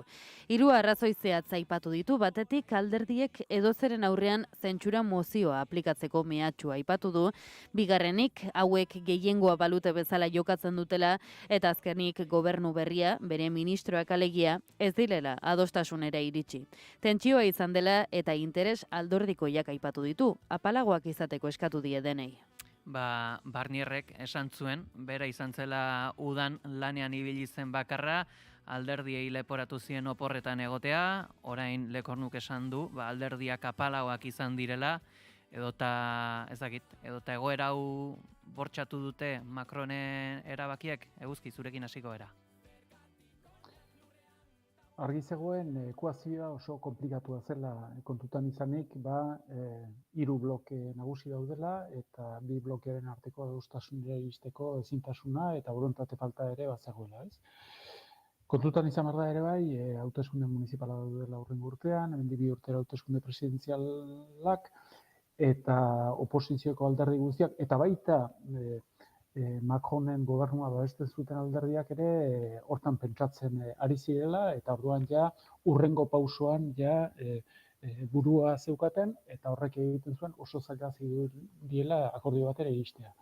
Deigarria dena da, zentro eskubia eta eskubiaren artean ere ikamikak egon direla. Zeren Lecornuk astelehenean erabaki badu bere dimisio aurkeztea da, bezperan, igande aratzean, 8:30 anuntziatu zen bere gobernuaren konposaketa, eta jada aratzean bertan eskubiak kritikak publikoki plazaratu ditu, besteak beste Bruno Le Maire izendatu izan delako ministro defentsa gisa, eta oso gobernu kontinuista zelako, ez? Eta horrek agerian uzten zuen, eskubiak segurazki erabakiko zuela gobernutik ateratzea, eta hori kontutan izan da, Lecornuk erabaki du bertan bera uztea. Orduan, egoera ja hasten da oso kezkagarria izaten, jada ez bazen oso kezkagarria, eta esango nuke herritarrak kezkatuak izateaz aparte, ja ari direla klase politikoaren inguruko oso ikuspegi negatiboa izaten, eta horrez gain, ridikulo sensazioa ere ematen du, zeren ez da bakarrik goizean goiz astelehenean Lecornuk bere dimisio eman duela, baizik eta gero arratsaldean bertan Macronek eskatu diola Lecornuri berriz ere saiakera bat egin zezan astezken arratsarte, ia aukerarik ikusten zuen gobernu bat osatzeko, jakinda Lecornuk berak esan duela ez duela berriz ere lehen ministroa izendatua izan nahi, eta jakinda ere bai, Rotaio, alegia de Republikan alderdiak ez duela gaur hasiko den alderdien konsulta, erronda horretan parte hartuko. Beraz, oso zaila dirudi azken finean hori onik ateratzea, eta orduan hori kontutan izanik 2 aukera daude.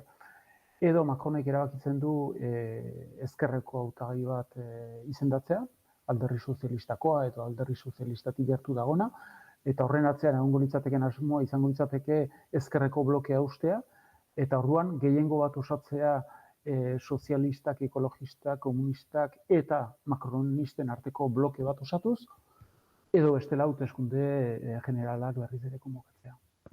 Eguzki, barkatu. Mikel? Bai, nik uste hor Eguzki jada planteatu dituela ezgako nagusiak, ez? Errekorra aipatu duzu, eta uste errekor hori dala, ez? Nolabait krisi sozial eta politiko baten lekuko, ez? Azken 4 urteotan okerrez banago jada hainbat lehen ministrok utzi behar izan dute, orotara Macronekin 7 lehen ministro egon dira, eta horrek adierazten du oinarrian badagoela krisi sozial bat, eta esango dugu gobernantza krisi bat ere badagoela, ez? Kasi erregimen krisi bat, edo batzuk krisi existentzial bat ere aipatzen dute, ez? Eta hor, kuriosoa da, ez, Eguzkik ere aipatzen zuen, ez, orain Macronek eskatu dio, beste alegin bat egin dezala, ez, dimisioa eman du, baina beste azken alegin bat egin dezala, ez, baina usteet, ez dakit, denbora irabazteko, taktika bat izango da kaso Macronen aldetik, baina hemen, oinarrian ez dago izen arazo bat, dago norabide arazo bat, ez. Hor, Lekornuk aipatu ditu zenbait faktore, ez? Nolabait ezintasun horren hori azaltzeko aldagai nagusiak izango liratekera, baina nik uste bat aztu zaiola, eta da, azkeneko hauteskunde legegileetan, legebiltzarrerako hauteskundeetan, eguzki aipatu bezala 3 bloke finkatu ziren, eta hor ezkerra jarri zen buru. Eta nolabait Macronek behin eta berriz muzin egin dio, hautesleek adierazten zuten gehiengo horri bide mateari. Eta uste hain zuen ere hor dagoela korapio nagusia, ez? Bistakoa da, nolabait, eta hau Europarekin, Estatu Frantzesa Europaren, proiektuarekin ere guztiz lotuta dago, badagoela nolabait, nora eza moduko batean, eta horren aurrean, alde batetik ultraeskuinaren mehatxu hori maigainan dago, eta horri aurre egin nahi zaio, baina ondoren ongizate estatuaren kontrako privatizazio eta murrizketa politiketan sakondu nahi da, ez? Eta beraz, uste hor, ataka horren aurrean, ez zaio bide eman nahi, kaso alternatibat izan daitekenari, eta da kaso hontan ezkerreko lehen ministro bati, ez? Hauteslekala aukeratu zutelako alde batetik, eta kaso gaineraz esango nuke, momentu honetan Estatu Frantzesak eta oro har esango nuke proiektu europearrak duen krisi kasi existentzial horri aurre egiteko giltzatako bat izan daitekelako. Ez beraz, uste dut hor dagoela, norabide arazo bat dagoela, eta horrek fondoan, azken alegin bat eskatu dio, baina hor fondoan erabaki politiko bat hartu behar da. Eta da, zen horabidentarantz bideratuko dira datozen urteetako politika sozial, ekonomiko, kultural ezberdinak, eta hor, uste dut, hauteslek bidea argi marraztu zutela, baina Macronek oraindik horri entzungor egiten jarraitzen du. Joango gera, gutxinaka egon diren erreakzio ezberdinak jasotzen, batetik, zuk aipatu duzu, eguzki Bruno Retalie, eta hain zuzen, Sebastian Lecornuren gobernua lerrerazi duen arrazoien artean, esan azaldu berri duzun bezala, Bruno Lemerren ministro izendapena dago, Les Republicans alderdi eskuindarrak, hau lerro gorritza jo du. Minutes avant que la composition du gouvernement ne soit donnée. Jamais il ne m'a dit, il m'a caché, qu'il y aurait la nomination de Bruno Le Maire. Donc un problème de confiance. Bruno Retaile Les Republicans alderdiko presidenteak azaldu duenez, Sebastian Lecornuk ezkutatu egin zion Bruno Lemer armetako ministroa izango zela, lehen unetik konfiantza arazoa egon dela baieztatu du. Alderdi ultraeskuinarrarentzat Lemer finantza ministroa izan zenean, hasi ziren egun, estatu frantsesak dauzkan arazo ekonomikoak. Afera honetan edo testuinguru honetan ere oso begiz jota daude 2027 urteko hauteskunde presidenzialak, municipalistetatik aratago. Eguzki, ez dakit, Bruno Retaile hau, ez dakit jote daiteken krisi honen arduradun, edo behintzat txinpartetako bat izan dela hori baieztatuko dugu seguru. Ez dakit, orain izan duen jarrera honek, mugatuko dio berari ere hauteskunde presidentzialetarako aurrera pausa emateak? Bruno Retailerentzat barne ministroa izatea oso garrantzitsua zen, zeren horrek ematen zion bisibilitate publiko bat, eta aukera ematen zion eskubiari berriz ere protagonismo bat emateko, eta eskubi gogorraren irudi hori islatzeko, ez? Hala guztiz ere, gogoratu behar da, Macronek erabaki zuelarik Michel Barnier bera izendatzea lehen ministro, izendatu zuen hautagai bat oso alderdi ahul bateko ordezkari gisa, alegia Republikanek 5% besterik ez zuten lortu. Eta hala guztiz ere, izorrezko presentzia eta bisibilitatea lortu zuten Macronen gidaritzapean, ez? Nik uste dut horren atzean eta krisi horren atzean badaude bi tendentzia nagusi aintzat hartu behar direnak. Bata da, eta hori adibidez, Thomas Pikettyk eta Julia Cagek publikatu duten liburu batean oso ondo agertzen dute, eta da, Bosgarren Republika sortu zelarik, gogoratu behar da, 1948an Bosgarren Republika sortzen delarik, De Gaulek impulsatuta eta Algeriako gerraren testuinguru batean, Bosgarren Republika hori diseinatzen da gehiengo absolutuak sortzeko eta maioria argiak izan daitezen, preseski 3. eta 4. Republiketan inestabilitate parlamentarioa kronikoa zalako eta horri aurre egin behar nahi zitzaiolako, ez? zer gertatzen da, Bosgarren Republikak eta eskrutinio majoritarioak funtzionatzen du bi bloke nagusi daudelarik. Eta orduan, luzaroan, egon dira bi bloke nagusi, bata alderdi sozialistaren inguruan eta hainbat alderdi periferiko zeuden, eta beste aldetik, RPR eta gero Republikan izan denaren inguruan, beste alderdi batzuk antolatzen ziren. Eta horrek ahalbidetzen zuen alternantzia bat izatea eta azken finean bipartidismo delako bat nagusitzen zen. Zer gertatzen da, eta hori da Piketik eta Kasek ondo erakusten dute, ez gaude bi bloke nagusien aurrean, baizik eta 3 bloke nagusien aurrean. Dago ezkerra oro har, historikoki oso ahula dana, eta zentzu horretan ez da konfunditu behar irakurketa elektorala egiterako orduan. Egia da, bigarren itzuliaren ostean lehen bloke nagusia izan zela ezkerrarena diputatu kopuruan, baina boto kopuruari begiratzen badiogu, ezkerrak guztira 105 besterik ez du representatzen, eta eskuinmuturrak, nahiz eta diputatu gutxiago lortu, 134 lortu zuen bigarren itzulian.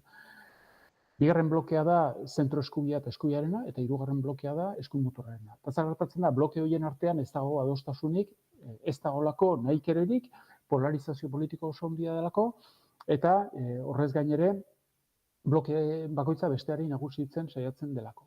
Zer gertatzen da, bakoitzak ez dauka gehiengorik. Eta horrek blokeatu egiten du sistema. Eta gero, bigarren arrazoi nagusia da Macronen kudeaketa bera.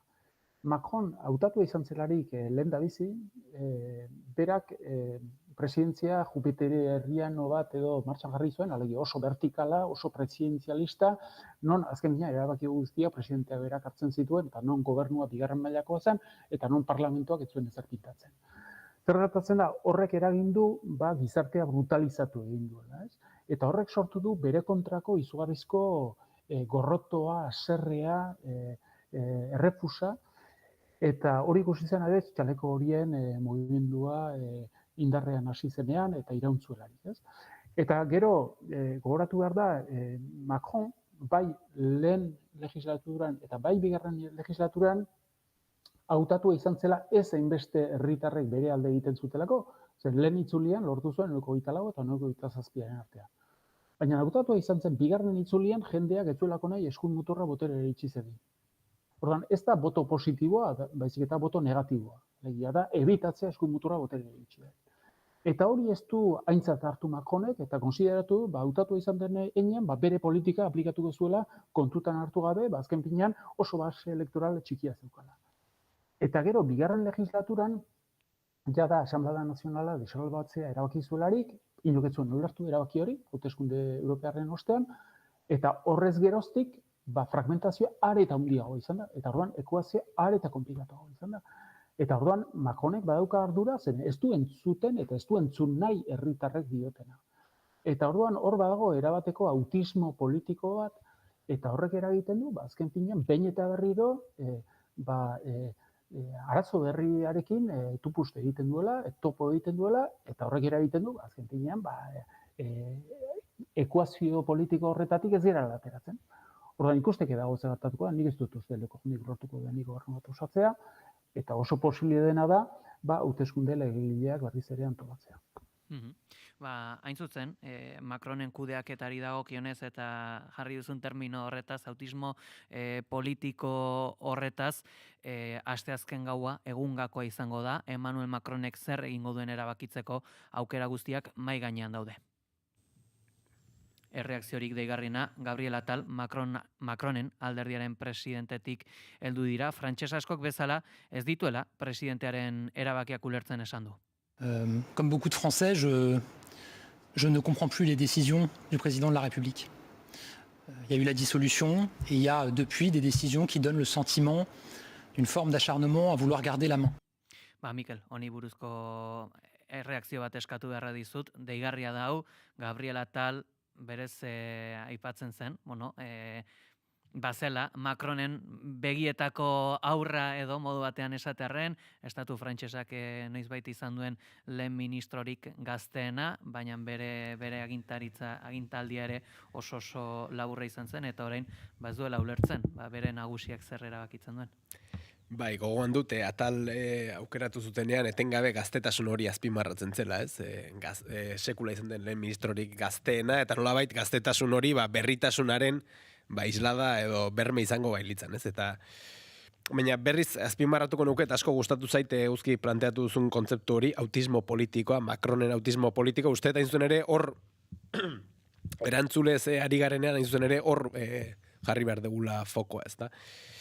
Eta hor, uste dut, Eguzkik aipatu duen hortatik, hor aipatzen zuen, ez? Haserrea, gorrotoa badagoela hor zeharlerrokoa dan korronte bat, gero oso adirazpide ezberdinak hartu ditzazkenak, eta hori elektoralki ere oso era ezberdinetara isladatu daiteke, baina hor, txaleko horiak ez ditzagunaztu, hor sekulako grebak egon ziren orain dela urte pare bat 3 gogoan dut, orain ere dena blokeatu dalako dinamika bat badago, dinamika oso ambiguak dira, esan bezala oso adirazpide ezberdinak hartu dituzte, baina hor badago, oinarrean haserre bat, gorroto bat, ezinegon bat, oroar egin ari diren politika ezberdinekiko, ez? Eta uste da inzuen ere hor dagoela, ez? Autismo horren aurrean, eta uste ñabardura hori garrantzitsua dela, ezin dugu, ez? Pentsatu hauteskundetan ezkerrak emaitza oso txukuna lortu zituelako eserleku kopuruetan sekulako indarra duenik, ezin dugu aztu bide batez, La France Insoumise askotan zeinen jakobinoa den, beste Ipar Euskal Herriaiko indarrekiko, eta bestelako manazio gutxituetako indarrekiko, ezin dugu hori ere aztu, baina uste eta inzun ere, 3 bloke horien arteko, ataka horretan, etengabe, ez, hauteskundeetan esaten da, ez, ultraeskuinaren mehatxuaren aurrean nolabait ulertu behar direla gertatu ziren emaitza horiek, baina, eta horrek Estado Espainolean, eta beste esango nuke oroar Europarako balio duela, ez da nahikoa mehatxu hori behin eta berriz azpimarratzea, horren aurrean, haserre, gorroto, ezinegon horri alternatiba bat eskaini bertzaio. Eta uste eta inzuen ere, Europako elite ezberdinak ez direla, oraindik orain jarraitzen dutela ezkerra oroar ahul dago, baina Estado frantzesean justo hauteskunde horietan lortu zituen emaitza txukunak, 3 blokeetan lehen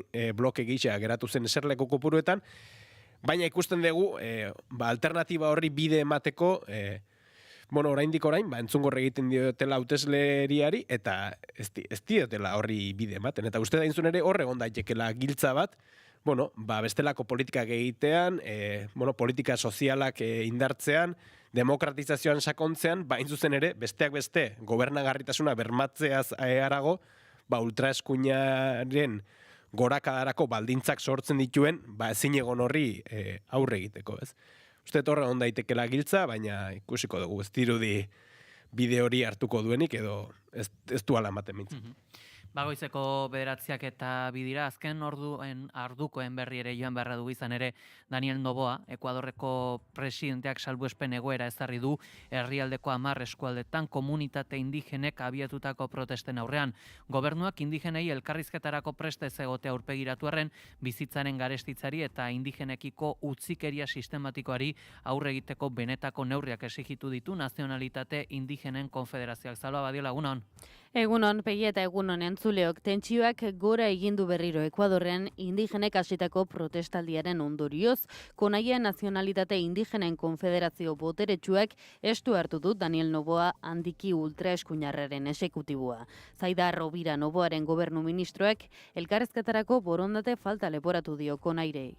Tomada con la eliminación del subsidio al diésel, porque nosotros hemos puesto como gobierno todos los incentivos y los hemos focalizado a los sectores que podrían ser perjudicados. Hori bai, Robirak jada aurreratu du negoziazio maitik kanpo utzi dituztela indigenen 2 aldarrikapen nagusiak, beza murriztea eta diesarekiko obariak kentzea prezio igoerak ekarri dituelako. Los detenidos, ya eso no es competencia del gobierno, ellos están ya a órdenes de autoridad competente. Robirak gainera, atxilotu dituzten ekintzaile indigenak ez dituztela askatuko aurreratu du, eskumena epaileena dela iritzita eta amnistia baten aukerari atea itxiz. Hauexek nabarmentzakoak orain artean eta egunaren nondik norakoak ere aipatuko ditugu. Itxaso Leon, egunon. Kaixo egunon Peio eta egunon entzuleok, gaurko eguneko gaien artean, gaur epaituko dituztela 2024ko korrikan 36 etorkin Ipar Euskal Herrira sartzen laguntzea egotzitako 7 lagunak Baionako auzitegian. Bestalde, kontseiluak agerraldia egingo du goizeko 10:00 abenduaren 27ko ekitaldia aurkezteko, eta gaur bertan abiatuko dira Palestinaren inguruko EHU gune jardunaldiak. Pasaden astean eman genuen hoien berri, goizean islair izango dira Raji Souran Igaztatara abokatua eta Raquel Martí UNRWA erakundeko estatuko zuzendari exekutiboa.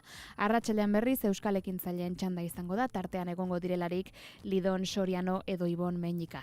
Era berean Monbarri buruzko mahaingurua izango da gaur, Jeronimo Rios, Jon Miren Alanda eta Ainara Esteranen parte hartzearekin. Espainiar Kongresuan EH Bilduren lege proposamena aztertuko dute plataformei ostatu turistiko ilegalak iragartzea debekatzeko. Gainera, Israeli blokeoa ezartzea ere bozkatuko dute Kongresuan. Eta bide batez, Pedro Sánchez Espainiako estatuko gobernuburuak 152 alokairuko etxe bizitzaren promozioa bisitatuko du Gasteizen.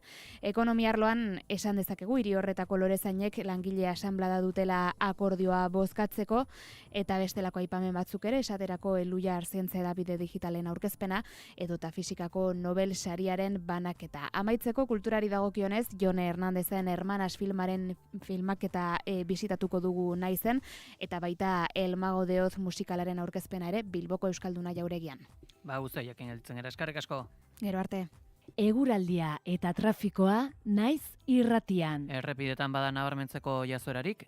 Ohiko autopilaketak ditugu Bilbo, Barakaldo, Leioa eta Galdakao inguruan, Peie. Eguraldiaren ondik norako guztiak, Ikerri Barruzeak. Giro eguzkitsu eta ederrarekin jarraituko dugu astearte honetan ere. Goizean berriro ere barnealdeko bailaretan eta behelainoa agertuko da, baina ez du atzokoa bezain beste iraungo eta azkar jasoko du. Behin behelainoa jasostean, goio deifin batzuk ikusiko dira zeruan, baina bat ere trabarik egin gabe eguzkiari. Gainera eguerdian eta arratsaldeko ordu desentetan zerua urdin agertuko da. Azken orduetan mendebaldetik barna goio deiak berriro ere ugarituko dira, baina inolako ondoriorik ekarri gabe. Haizeak goizean hego ekialdetik joko du, arratsaldean iparraldera aldatuko da, baina egun osoan zehar orokorran ahul ibiliko da. Temperatura minimoak eta maksimoak goraka egingo dute, minimoak 7 eta 14 gradu bitartean errendituko dira, oraindikan ere barnealdeko txoko batzuetan goiza freskoa izanik, maksimoak ere gora egingo dute eta balore goxoak izango dira lurralde osoan eta antzeko baloreak neurtuko dira lurralde osoan zehar, Kantauriar isurialdean 23 eta 26 gradu bitartean errendituko dira maksimoak, eta hego isurialdean 24 eta 26 gradu bitartean, temperatura freskoenak kostaldean, baina bereziki Bizkaian neurtuko dira, altuenak aldiz Kantauriar isurialdearen barnealdean eta bereziki mendebaldean eta Erriberan. Informazioaren aria. Eskerrik asko kilometroak 25. Egun paregabea izan da. Euskara, festa, musika eta elkarlana. Guztion laguntzari esker, ikastolen eta euskararen etorkizuna indartu dugu. Mila esker voluntario babesle eta parte hartzaile guztiei. Zuen ilusioa izan da arrakastaren gakoa. Euskara bizirik eta kilometroak aurrera. Hurrengo urtera arte. Elkarrekin salto euskarara. Euskotrenek jakinarazten du. Asteburu honetan planik baduzu, Euskotren duzu. Gaueko zerbitzu bereziak larun batetan, kezkarik gabe gozatzeko. Informa zaitez ordutegiei buruz Euskotrenen webgunean edo gure aplikazioan. Euskadi ondo mugitzen da. Euskotren, Eusko Jaurlaritza. Kultura eta hizkuntza politika sailak, hizkuntza politikarako sailburu ordetzak diruz lagundua.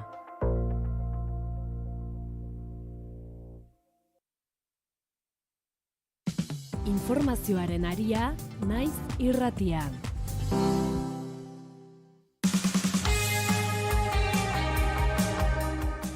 Goizeko 9:07 dira, hemen jarraitzen dugu naiz irratiko informazioaren aria saioan, analisi mailarekin, gaurkoan Eguzki Urteaga eta Mikel Urdangarinekin bete-betean murgiltzen ari gera, estatu frantseseko politikagintzan eta azken ordukoa badaukagu ere, Eduard Philippe Macronen lehenbiziko legegintzaldian lehen ministro izan zenak, eskatu diola Macroni, aurrekontuak onartu aurretik, presta ditzala hauteskunde presidenzial batzuk. Horixe bera eskatu dio goiz honetan RTL irrati katean, eta Bera ere, Eduard Philippek ere aukera zentrista bat ordezkatzen du, Horizons alderdia, hauek bat egiten dute Macronen ensemblerekin, eta gero, Gabriel Attal ere, esan dugu, Macronen alderdikoa badela,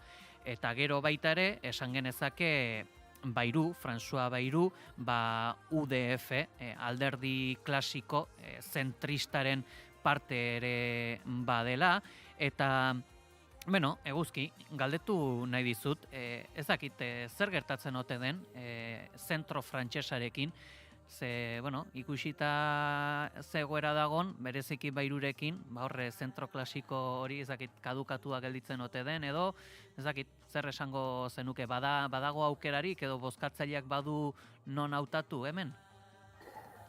Argi dagona da, hautagai guzti horiek ja hauteskunde presidenzialetan pentsatzen ari direla.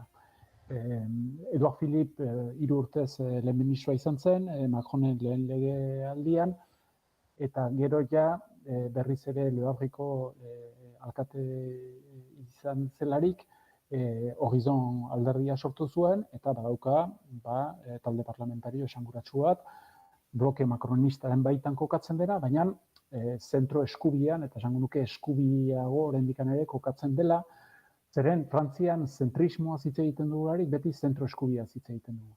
Historikoki, Radiko de Gauche, alegia zentro ezkerra egon da, baina nahiko ahula izan da, eta Frantzian zentrismoa beti izan da zentro eskubikoa. Orduan, esango nuke gaur egungo zentrismoa dela, zentro eskubia eta eskubiaren artean kokatzen dela. Eduard Philippe bera, Le Republicain alderditik dator. Ikusten badugu Macronen gobernuan izan diren ministro esanguratsuenak, eskubitik datoz Darmanin, Le Republicainetik dator Bruno Le Maire, Le Republicainetik dator. Ikusten baditugu zen izan diren ministro esanguratsuak, Le Cornu bera, Le Republicain alderditik dator. Alegia oso eskubira bideratuta eta orientatuta dauden zentro eskubiko hautagaiak dira, ez? Argi dagona da, horiek ja urrengo etapan pentsatzen ari direla, orain arte Macronek beti ukatu egin du dibititu egingo duenik, konsideratzen baitu alde batetik berak legitimitate osoa daukala eta hautatua izan dela 5 urterako, eta beste aldetik gaur egungo testuinguruan konsideratzen duelako presidenteak dimititzen badu, areta ezegonkortasun politiko handiagoa egongo dela. Naiz eta herritar asko eta arduradun politiko gero eta gehiago eskatzen dioten dimititzea eta hauteskunde presidenzialak antolatu ditzan. Zen gogoratu behar da, 5. Republikan hauteskunde presidenzialak direla hauteskunde nagusiak. Eta orduan bizi politiko guztia horren inguruan antolatu eta egituratu egiten dela, eta bai alderdiak eta bai hautagai ezberdinak konstanteki hauteskunde presidenzialetan pentsatzen ari dira. Orduan hori kontutan izanik, ez nago harritzen, Horizoneko presidenteak berak eskatu izana hauteskunde presidenzialak antolatzea. Ez dut uste hori gertatuko danik, baina argi dagona da presio handia dela, Mélenchonek ere gauza bera eskatzen du, eta eskumuturrari dagokionez eskatzen dute edota hauteskunde presidenzialak antolatzea, edo gutxienez Asamblea Nazionala disolbatzea eta beraz hauteskunde generalak izatea. Bain zuzen, eskuin muturra bera aipatuko dugu, Rassemblement Nacional ultra eskuindarrak dio, bi aukera daudela, Asamblea Nazionala desegitea, ala Emmanuel Macronen dimisioa, Jordan Bardelak baieztatu du, gobernua sartzeko prest daudela. Si les Français le veulent, nous sommes prêts à gouverner. Et si les Français ne le souhaitent pas, eh bien nous serons républicains et démocrates, et comme nous l'avons toujours fait, nous respecterons leur volonté. Edo Erik Zioti bezalako eskuindarrek Rassemblement Les Republicans eta UDR alderdiaren artean eskuinaren blokea osatzeko garaia dela aldarrikatu dute.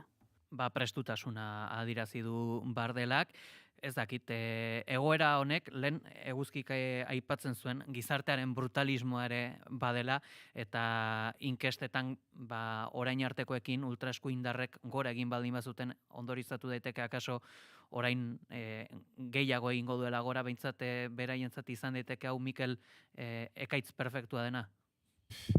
Ez dakit, ez dakit, eta aitortu behar dut, Estado frantzesaren bueltan, batrazu lodi batzuk marrazteko gai naizela, baina ondoren xetasunetan, kaso galdu egiten naizela, ez?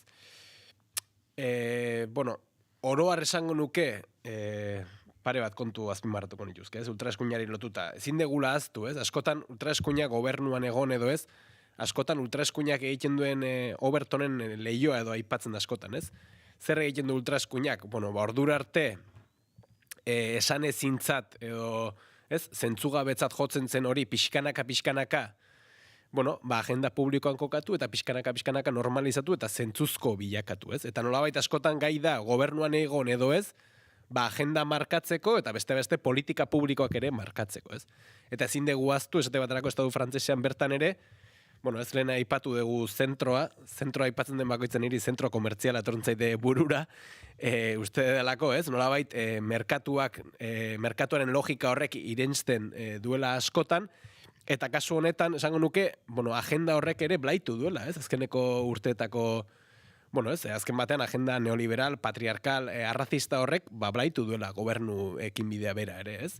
Migrazio politiketan ez dezagun ahaztu ze neurri hartu diren azkeneko urteetan, edo ez dezagun ahaztu, iruk berak zergatik dimititu behar izan zuen, ez? Politika austerizietan sakondu nahi zuelako, pentsioen izoztean, enplegu publikoaren eta inbertsio sozialen murriztean, beraz, bueno, gobernuan egon edo ez, kontua da, askotan agenda markatzeko gaitasuna dutela, eta horri aurre egin behar zaiola, ez? Eta hor, lehen azpimarratu dan hori azpimarratuko nuke, ez? Ez da nahikoa mehatxu horren, mehatxu hori etengabe aizatzea, uste dut ezinbesteko dela horren aurren alternatibak mahai gainean jartzea, ez? Eta uste dut honek eragiten diola estatu frantsesari, baina oro har esango nuke Europari berari, ez? Txekiar Errepublikan orain gutxi, asteon, ultraeskuinak irabazi ditu beste behin hauteskundeak, beste behin ez irabazi ditu hauteskundeak, beste hainbat herrialdetan gertatu duen bezala, eta aztertu beharko da, zeintzu diren, horri aukera bat, ultraeskuinari aukera bat ematen dioten baldintza politiko, sozial, ekonomiko, kulturalak, eta uste dut ultraeskuinari ez ezik, aurre egin beharko zaiela, oinarrizko auzi eta ezin egon hoiei, ez? Eta esan dudan bezala alternatibat eskaini beharko dela, eta azken puntu bat, uste oroar, internazional erreakzionarioaren oldarraldi eta ofentsiba politiko, sozial eta kultural baten testu inguruan gaudela, eta azken, ez dakit zenbat urtetan, baina azkeneko 5-10 urtetan, sekulako indarra eta ospoa hartu duela horrek, baina badut esperantza puntu bat, eta da Palestinaren auziak, eta egia aitortu behar badut, ez dakit estatu frantsesean zenbatera arteko isla izan duen, baina uste Palestinaren auziaren bueltan, mundu mailan ematen ari dala, ez? Geroz eta gehiago jabetu garela honek. Naomi Kleinek krisi ekosozialaren testuinguruaren bueltan esaten zuen bezala dena aldatzen duela, ez dagoela soilik jokoan Palestinaren etorkizuna, baizik eta oro har, ez? Gizateriaren eta mundu ordenaren antolaketa bera dagoela jokoan, ze printzipio ze oinarriren gainean eraikiko den, eta hor ikusten dut erreakzio kasi mundial bat gauzatzen ari dela, azte honetan ere sekulako protestak egon dira, eta ikusi beharko da horrek ondoren, internazional erreakzionario horren oldarraldiaren aurrean, zenbatera arteko ospoa hartzen duen, eta zenbatera arte, bestelako norabide batzuk marrazteko aukerak albidetu ditzakeen, beti ere, kondizionalean hitz egin da. Eta azkenik ere amaituko dugu errepaso azkar hau ezkerrarekin, hain zuzen, are sakabanatuago dago orain, aspalditik okerrerantz joan dira Alderdi Sozialista eta Fronte Popular berriaren gainontzeko alderdien arteko harremanak. Azken orduko bilera baten ostean, ez dela Fronte Popular berriaren birformulaziorik egongo esan dute. Ildo horretatik, Olivier Faure sozialistak esan du, edo zer egiteko prest dagoela, urtea bukatzen denerako aurrekontua izateko. Moi, je suis prêt à tout ce qui permettra aux Françaises et aux Français d'être rassurés sur le fait que nous aurons bien un budget à la fin de l'année. Marin Tondelier ekologisten buruak 3 aukerako proposamen sorta aurkeztu du, lehentasuna ekologista eta ezkertiarrekin kohabitazio gobernu bat sortzea dela esan du, baina Asamblea Nazionalaren sakabanak eta ala Macronen dimisio ere aurre ikusten ditu. La première solution, c'est la démission. La deuxième solution, c'est la dissolution. La troisième solution, la cohabitation. Bereziki Barnierren gobernu krisietan hor ikusten zen Alderdi Sozialista banatzen zebilela Fronte Herritar berriaren gandik, eta orain badirudi are gehiago handitu dela arrakala hori. Ez dakit, eguzkizuk ikusten duzu egon daitekenik estatu frantsesean kohabitazio gobernu bat akaso lehen ministro sozialista batekin? Gerta daiteke lehen ministro sozialista bat izatea, baina horrek ez du esan nahi kohabitazio egoera bat izango danik. Kohabitazioa izateko horrek esan nahi du ezkerreko blokea gehiengoa izango lukela gobernatu ahal izateko, eta horren aurkituko ginateke situazio batean non Jospin eta Chiracekin gertatu den bezala, presidentea eskubikoa izatea eta lehen ministroa ezkerrekoa izatea. Ez gertatzen da, Jospenek gehiengo absolutu zuen legebiltzarrean, eta orduan bere programa elektorala aurrera emateko aukera zeukan. Kasu honetan, esango nuke ez dela kohabitazio bat izango bi arrazoiengatik. Alde batetik horrek nahita nahi ez ezkerreko blokea utziko lukelako, alegia La France Insoumisek argi esan du ez du lukela parte hartuko azken finean, eta ez lukela babestuko ezkerreko lehen ministro bat beti ere makronisten babesa izango balu, eta bigarren arrazoia da, preseski, ezkerra bakarrik ez duela gehiengoa, eta orduan nahita nahi ez makronisten babesa beharko duela, eta horrek eragingo du, hainbat politika publiko ez egingo dituela aurrera eman makronistek eta Macronek berak eutsi nahiko diotelako bereien herentzia politikoari, ez, kontutan izanik 2 urte eskas falta direla hauteskunde presidenzialak antolatu arte. Beraz, hori kontutan izanik oso zaila dirudi benetako kohabitazio bat aurrera ematea. Hor dago, liburu bat oso interesantea makronismoari buruz garatu zena, Lorcak berak publikatu zuena, eta esan zuen makronismoak bi fasetako estrategia bat garatu zuen. Lehena zen neutraltasunarena, alegia bere ideia zen ezkerra eta eskubiko nozioek jaitzaukatela zentzurik, eta hori gainditu beharra zegoela, eta orduan ezkerreko eta eskubiko ideia interesanteak hartuz, sinkretismo delako bat sortu zitekela, orduan neutralitatearen estrategia garatu zen, eta bigarren fase bat zen neutralizazioarena. Eta neutralizazioak esan nahi du azken finean bere oposizioak fragmentatzen, zatitzen eta ahultzen aritu dela hautatua izan denetik. Eta hori ikusi genuen, lehenengo ezkerrarekin hasi zen, lortu zuen, gero ahuldu zuen eskubia, eta horrek eragiten du, azken finean, panorama politikoa erat fragmentatua eta gertatzen dela, eta horrek gobernagarritasuna oso zaila bilakatzen du. Eta hor, onuradun bakarra ateratzen dena da, Macron bera, zer gertatzen da, horrek kostu politiko eta sozial izugarria daukala, zeren eragiten du gizarte bat erabat polarizatua, brutalizatua, eta eragiten du klase politiko bat erabat zatitua eta fragmentatua. Eta beraz, iruditzen zait, makronismoaren balantze politiko eta soziala oso larria dela eta izango dela. Eta hemendik 15-20 urtera aztertuko dugularik Macronek ze panorama utzi duen, esango nuke oso irakurketa ezkorra egingo dugula, zeren ohartuko gera azken finean horrek zenolako ondorioak izan dituen. Eta horren onuraduna zein izango da eskuin muturra. Gogoratu dezagun, duela urte bat, baino zertxo bai gehiago izan diren hauteskunde legegileetan, lehen itzulian eskuin muturra iritsi zela lehen posizioan eta diferentzia nabarmenarekin bigarren alderdiarekin konparatuta.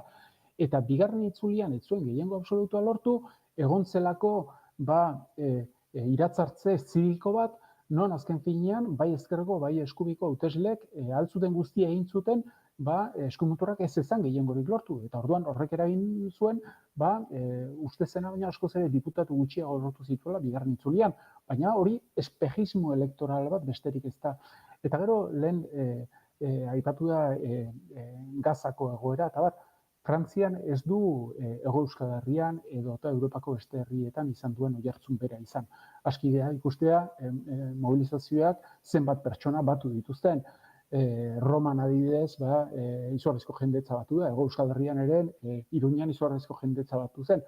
Konparatiboki ikusten badugu Frantziako herri eta hiri gehientsuenetan zenbat jende batu den, askoz ere gutxiago, eta ez dauka debate politikoan benetako zentraltasunik konparatuta adibidez Hego Euskal Herrian edo eta Europako beste herrietan gertatzen denarekin. Beraz, ez dut uste hori berez elementu klabea edo importantea izango denik Frantziari dagokionez.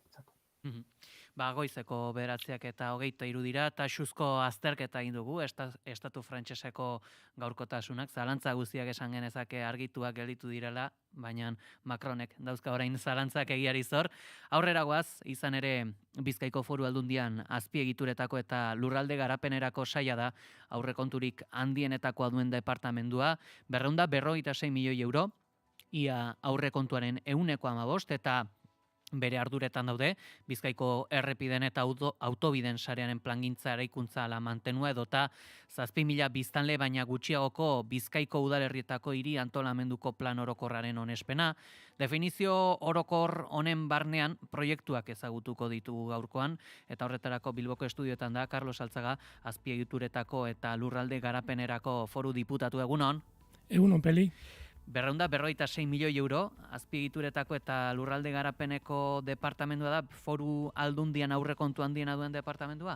Ez bat ere. Presupuesto gehien dekona da akzion sozialena. Euneko 53 inguru, badekorri Bizkaiko arrekontuarena.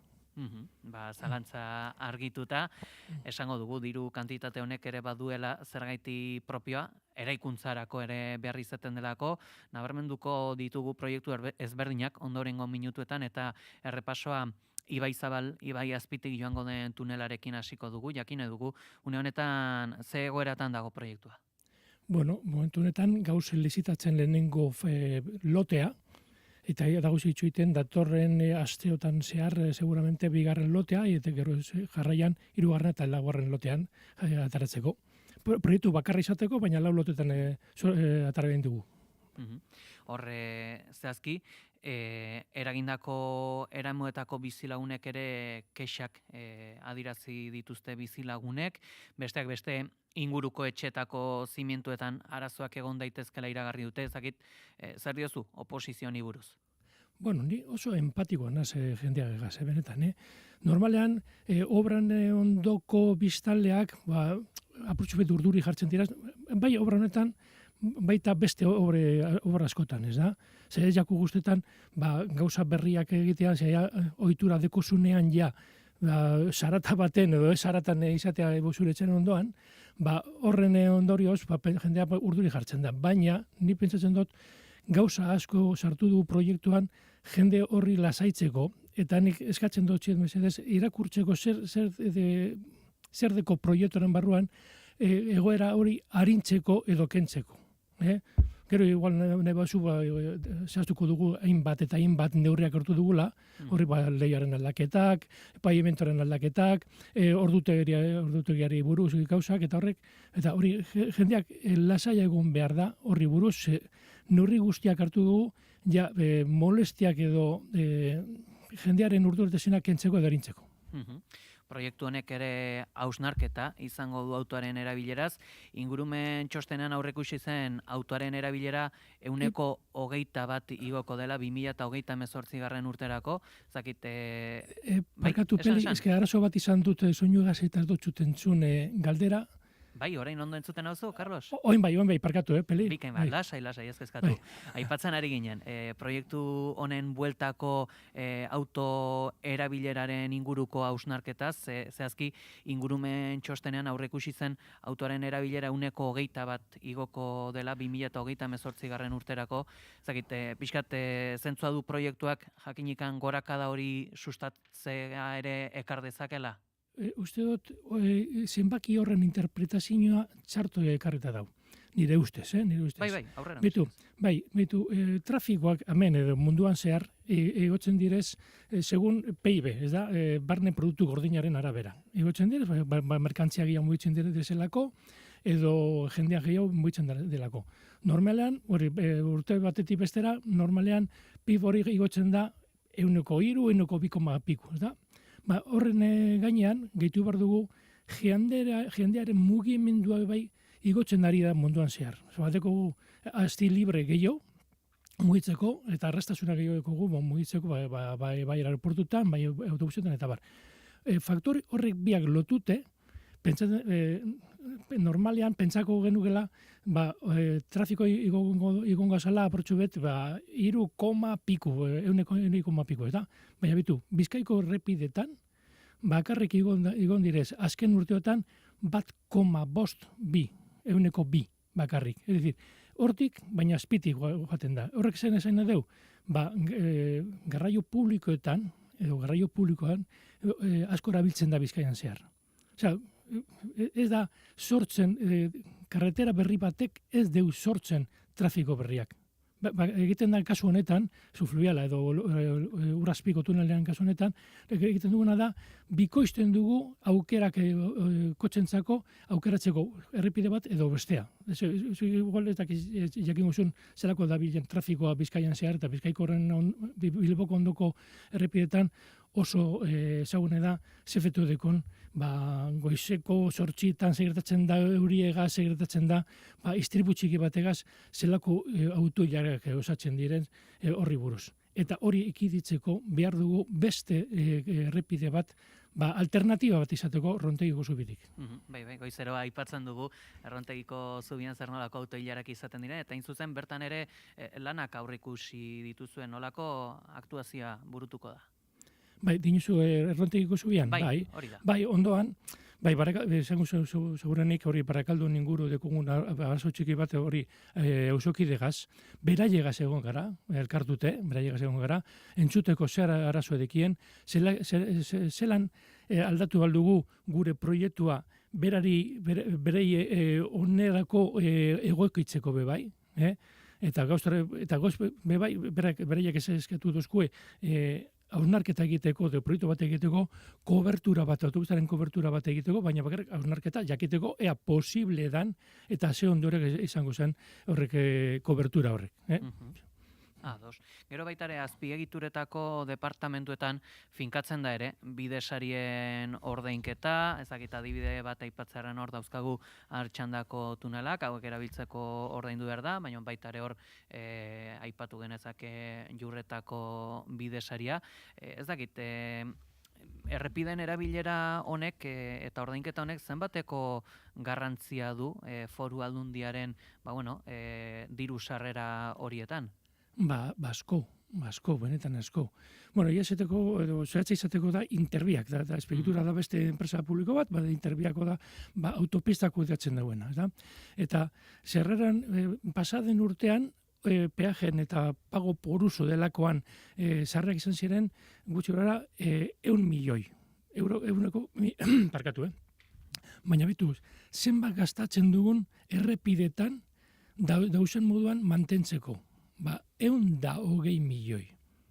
Zabitu, sartzen dugu, diru kostatzen dugun, jakun, baino gitxi hau. Zir, gap hori edo diferentzia hori, aurrekontu publiko egaz, lotu behar da. Horren gainean, peajeren gainean, sartu behar duzu beste 20 milioi karretera mantentzeko. Ez dinot karretera berriak ere ikitzeko, ez dinot gozak argiak ordaintzeko, ez dinote gauzak elektronika egiteko, baizik eta horrek mantentzeko dauzen moduan. Orduan, egia da, inori jaku guztetan peaje bat ordaintzea, egia da, eta baina, ez dau, azpigitura doainik ez da asistitzen. Ordaintzen da, bai peajeren bidez, bai zergaren bidez. Edo beste lekurik. Orduan, aukeratu behar duzu, nondik atara. Erabiltzaileek ordaintzeko, edo denok ordaintzeko. Ibaren bidez edo hainbat eta hainbat zegen bidez. Hor, ordaindu beharreko bestelako bidetako bat ere bada Supersur. Ez dakit, esperotako emaitzak izan ditu errepidonek? Bitu, azken urteotan zehar, horren dela urte bi gutxora berra lotu zan azkenean Supersurra eta A68ko autopistagaz. Eta horren ondorioz, gehi beste asunto batzuk, pago poruzu delakoan da hori errepide batzutan ipini du arku batzuk eta horrek kamioiek ordaintzeko pasatzen direnean, horren ondorioz, trafikoa Supersuren igo da azkeneko urtebitan 130. Hori kontuan izan behar du. Lehenengo Supersua izan zen, apurtxo laburra izan dinonik, ez zuen, loturaren nagusiena Bizkaiko errepidetan da, mesetatik datorren trafikoak portura joaten direnak. Milaka eta milaka kamioi joaten direz egunero, portutik mesetara edo mesetatik porture. Ordu, lotura hori guztiz beharrezko zen, ber helburua lortzeko, izan zen hori, trafiko hori kentzeko errepidetik, eta horren ondorioz, horretik esan dut lehen, urte bitan zehar 130 igo dira trafikoak. Horre azpiegituren departamentuak esan dugu, errepideak planeatu eta eraikitzen dituela, aipatu ditugu errepide eta aktuazio ezberdinak. Honen sinonimoa ere izaten da, askotan autopartikularraren erabilera. Nola egiten da, nola gauzatzen da jardun hau inguru giroarekiko jasangarri? Bueno, hori ez da nire departamentu barruan, hori beste departamentu barruan da, badagozu beste departamentu bat dekola Bizkaibus asuntua beste departamentuan dau, baita ETS o trenbidearen ondoko direz Eusko Jaurlaritzaren gauzak, nik egin barutena da prestatu gure errepideak, transporte publiko hori, garraio publiko hori, errezago izateko. Bitu, urrazpiko tunela, emango da aukera batzuk, lotura zuzena egiteko, getxotik, imaginatzen Santurtzira zuzenean. Eta ez da pasatu behar. Hori, zufluvial hori, edo urrazpiko tunela, emango da aukera berriak, lotura berriak izateko.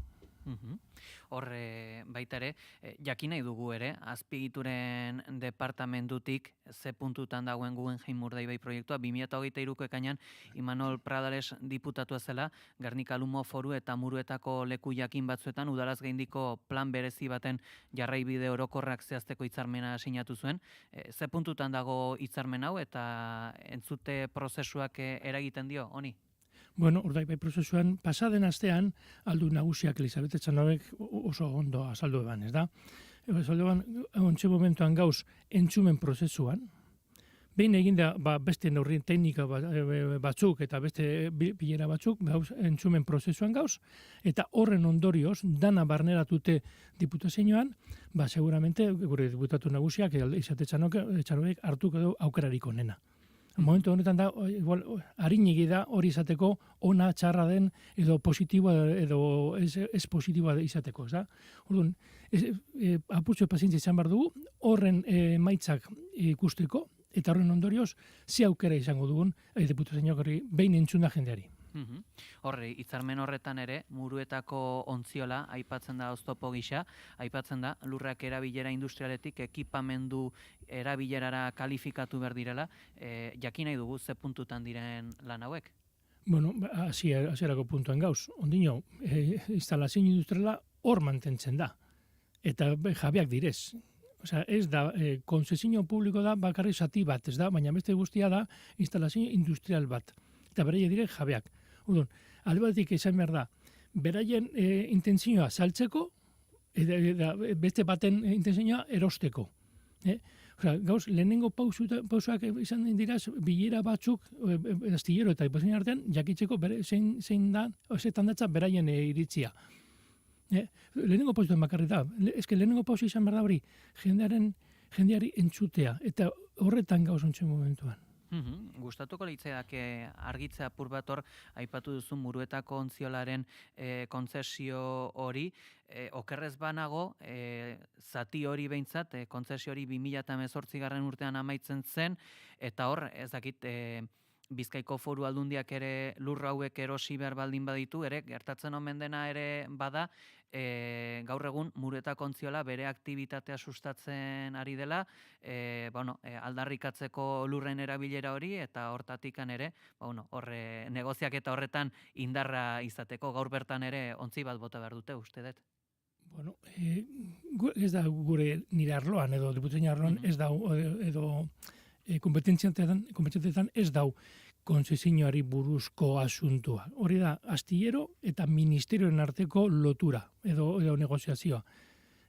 Horren ondorioz, amaitzen da, edo ez bada amaitzen, ez da gure ardura, guk ez dugu nahi, diputazioan, lerro hori, zati hori okupatzea.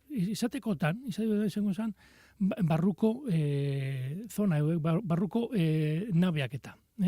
Orduan, horren konzesioaren asuntuak direz astillero eta ministerioen arteko negoziazio bat. Eta ezakite, erosketari dagokionez Foru Aldundiak erosiko luke, ez da?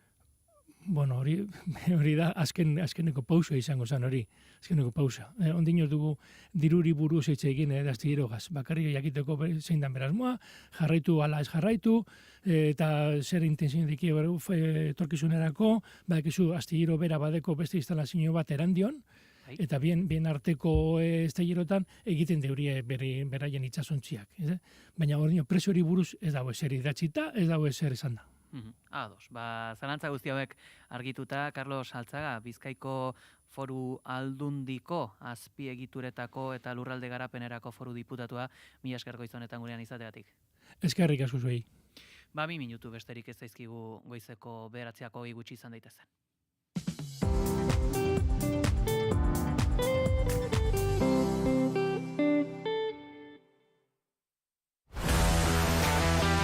Kirolak poza ekarri ohi du maiz. Baina gaztitik ere badu. Kirolarian denak hartzen ditugu egunero.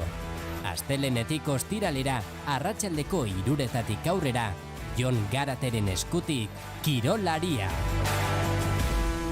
Naiz irratia. 10 minutu gutxiegi dira disko batek atzetik duen lan guztia azaltzeko. Musikaria, egunero, eguerdiko 12 eta 4 eta gaueko 10. Naiz irratia.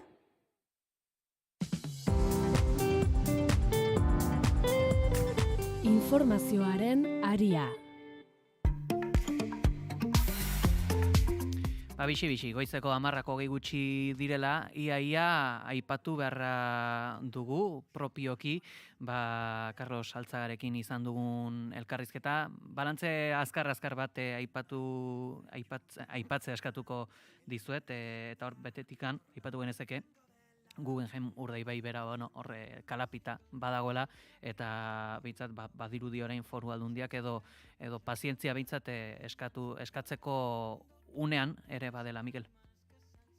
Bai, eta, horre, entzute prozesu bat hitz egiten du, entzute fasean daudela esan du, eta, uste dut Agirre Lehendakari Center, fundazioak egindako, azterketa lanak, nahiko emaitza argigarriak eman dituela, ez. Eta gero nik azpimarratuko nuke elkarrizketari dagokionean oso adierazgarria iruditu zaite subfluvialaren proiektuaren inguruan egindako adierazpenak, ez? Lehen aipatu dut, Naomi Klein esaten du, honek dena aldatzen du, ez? Krisi ekosoziala ari dela, eta uste dut, agintarien, hitz hauek eta lege eta proiektu egitasmoen berri jakiten dugunean, uste dut, ez dela sinisten. Hau da, honek dena aldatzen duela, eta egoera, eta momentu kritiko batean gaudela, ez? Oso adierazgarri iruditu zait, galdetu diozu ingurumen inpaktuaz, eta honek ingurumena nola eragiten duen, eta erantzun du, hasiera batean, gero egia da, hitz egin duela garraio publikaz eta beste, hori ez da nire departamentua. Eska honek ez du aldatzen departamentu jakin bateko egoera, honek dena aldatzen du. Hau da, zeharlerroko auzi bada eta lurralde garapenari eta azpiegiturei dagokionean ezinbestean aintzat hartu beharreko elementua da, ez? Hain zuen ere, bestelako lurralde garapen bat, garapen eredu bat, eta bestelako azpiegiturak antolatu beharko direlako, egituratu beharko direlako baldin eta krisi ekosozial horri eraginkortasunez aurre egingo balin bazaio, ez?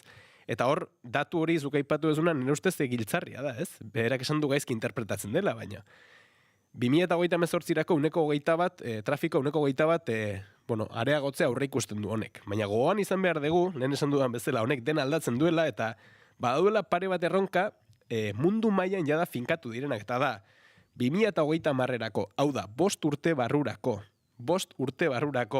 CO2 isuriak erdira murriztea da erronka, baldin eta estenatokerik okerrenak ekidingo balin baditugu, baldin eta Parisko akordioaren hildotik gehienez 1,5ko temperatura igoera izango balin bada, jada hori gainditzear gaude, mendea amaitzerako zan erronka eta jada hor gaude, mugan, eta 2050rako utxera geistea da erronka. Hau da, 25 urte barru. Eta hemen justo planteatzen da, hain zuen ere epe luzeko ikuspegi batetik azpiegitura bat, zer eta planteatzen duena trafikoa areagotzea hori bere hortan positiboa izango bailitzen, ez? Barne produktu gordina erabili da nolabait hori justifikatzeko bitarteko bezala, eta esaten da, ez, baina ez, barne produktu gordina egotzen balin bada, jendearen mugikortasunare egingo da, ez? Claro, barne produktu gordina bera ere kontzeptu bezala problematizatu egin beharko da, baldin eta krisi ekosozial horri eraginkortasunez aurre egingo balin bazaio, eta bi, galdera da nola mugituko da. Hau da, jendea mugituko da, baina horrek bat ez du esan nahi zertan trafikoa eta bereziki trafiko horretan auto pribatuen erabilera areagatu beharko deni. Justo horren murrizketarantz jo beharko dugu, ez? Eta uste, Zentzu hortan, ez duela inolako zentzurik, ez soilik inguruko ikastetxeetan eta herritarrengan izango duen inpaktuagatik, baizik eta oro har, krisi ekosozialaren ikuspegi batetik, herri bezala, balako azpiegiturek ez dutelako, ez dut uste zentzuri dutenik, eta are okarrago, krisi ekosozial hori horretan sakondu egiten dute horri aurre egin beharrean. Beraz, hori iruditu zain niri bereziki, ez dakit, azpimarragarria. Urrengo aipagaira salto egin aurretik, Eguzki, erreakzio azkar bat eskatu behar dizut, mesedez. Nik uste dut proiektu ezberdin horiek agerian uzten dituztela bi gauza. Eta hori gestio eredu baten adierazgarri ere bada. Bata da, azpiegiturei ematen zaien lehentasuna, ez? Horrek bere garaian izan zuen justifikazioa, frankismo garaian atzerapena handia akumulatu zelako, eta horri buelta eman zitzaion, eta horrek justifikatu zezaken frankismoa bukatu eta ondorengo 30 urteetan inbertsio handia egin behar zirela azpiegituretan. Zer gertatzen da jarraitzen dugu eredu horrekin, eta badago Hego Euskal Herrian faszinazio bat azpiegituren inguruan. Eta bigarrena da makroproiektuen inguruan. Eta hori da Urdaibaien kasua, baina bere garaian Guggenheimekin ikusi zen. Eta hor badago lehentasun bat ematen zaio makroproiektuei, ikusgarritasun sozial, politiko eta mediatiko handia duten proiektuei, eta alboratu egiten dira ikusgarritasun gutxiago dauzkaten proiektuak. Adibidez, Guggenheim finantzatuko da, baina kultur elkartei ematen zaizkion subentzioak mantenduko dira edo maila batean jaitsi egingo dira. Eta zagertatzen da, subentzio horiek ahalbidetzen dute vitalitate kultural bat bermatu izana. Eta aldiz, ez zaio benetako lehentasunik ematen inbertsio sozialari. Alegia, dirua dago makroproiektu horientzako, dirua dago azpiegitura horientzako, eta HT horien baitan kokatu daiteke ere bai, baina aldiz ez dago dirurik irakaskuntzarentzako, unibertsitate publikoarentzako, gizarte zerbitzuentzako, osakidetzarentzako, eta bar. Eta hori ditzen zai, gizarte mailan ere planteatu beharko dugula debate bat jakiteko azkenean zer ematen digun lehentasuna. Ia importantea den punta-puntako azpiegiturak edukitzea, ala ez ote den hobe inbertsio sozialari lehentasuna ematea. Eta hor dago paradigma berri bat garatzen ari dena, Bruno Pallier, Philippe Aghion eta beste ekonomista eta politologo batzuk bultzatzen dutena, eta da inbertsio sozialarena. Eta ikusten dugularik inbertsio sozial horrek ze inpaktua daukan, ez bakarrik epe motzera, eta epe ertain eta luzera, iruditzen zait horri lehentasuna beharko litzaiokela. Azken aipagaira salto egin beharra dugu, epaiketa izango da gaurko honetan, hain zuzen, gogoan izango duzue korrikan, etorkinak endaiara iragaten lagundu zituzten ekintzaileak, 7 lagun epaituko dituzte, auzipetuak izan zirela jakin zutenetik, jakus dinamikapean 11 elkartasun ekitaldi egin ziren, auzipetuak babestu eta migrazio politikak salatzeko, eta Garazi Kastainok, Amaia Fontan, jakus plataformako kidea elkarrizketatu du. Amaia Fontan, egunon? Egunon deneri. 2024ko martxoaren 14 egin behar dugu atzera, korrikaren lehen egunera hain zuzen ere Irunetik abiatu zen korrika eta arreta gune bat zen Santiago zubia. Irun eta Hendaia banatzen dituen Bidasoa ibaia zeharkatzen duen zubia alegia. Korrika bertara iritsi zenean herritar talde batek 36 etorkin Ipar Euskal Herrira sartzen lagundu zituen. 7 auzipetu dira ekintza horien ondorioa eta astearte honetan epaituko dituzte. Zein balorazio egiten duzue jakus plataformatik puntu honetaraino iritsi izanaz? Beraz, goitarazi behar da, ogoi egiturak osatzen dugun plataformak, beste bi ekintza egin zituela lehen, desobedentzia zibila ekintzak, eta korrikarena aski sinpela izan zen, korrika ari zeradik eskualerri osoan, pentsatu genuen importantea zela, eraz korrika egiten zuten 36 migranten ondoan korrika egitea. Beraz, gaur egun, heldu gira puntu batetara, nun frantses estadoak eta frantses poliziak eta frantses justiziak auziperatzen gaituzte, eta hori aurre ikusia ez bazen, edo bai, berdin zen guretzat, nahi genuena zen zinez desobedentzia zibil ekintza bat, hirugarrena beraz egin, eta beraz guretzat argi zen behar zela mobilizatu horren inguruan, afera horren inguruan, eta J'accuse plataformak, J'accuse hitza ez zuen hola hartu izena, pentsatua da, justu J'accuse akusatzen dut euskaraz, baita gibelean gure ideia da itzultzea akusazioa. Akusatuak ez baitira guretzat inkulpatuak, baizik eta migrazio edo anti-migrazio politikak bai Europakoak eta bai frantses estadukoak. Beraz, bada zonbait hilabete orai ari garela kanpaina hori eramaiten eta gure helburua zen ere erakustea ez direla bakarrik 7 inkulpatu, baizik eta anitz girela autoinkulpazio bat sortu duguna, eta gaur egun antzu 4.000 pertsona gaude autoinkulpatu garenak esateko gu ere hor ginen korrika egunean migrante hoien ondoan, baita ere 7 inkulpatu hoien ondoan, eta denek errebendikatzen dugu ekintza hori. Hain zuzen ere, 2024ko azaraz geroztik, ez da? Erizaretelako zentzu horretan lanean, Amaia. Azalduko diguzu apur bat gehiago nola gauzatu duzuen autoinkulpazio dinamika hori?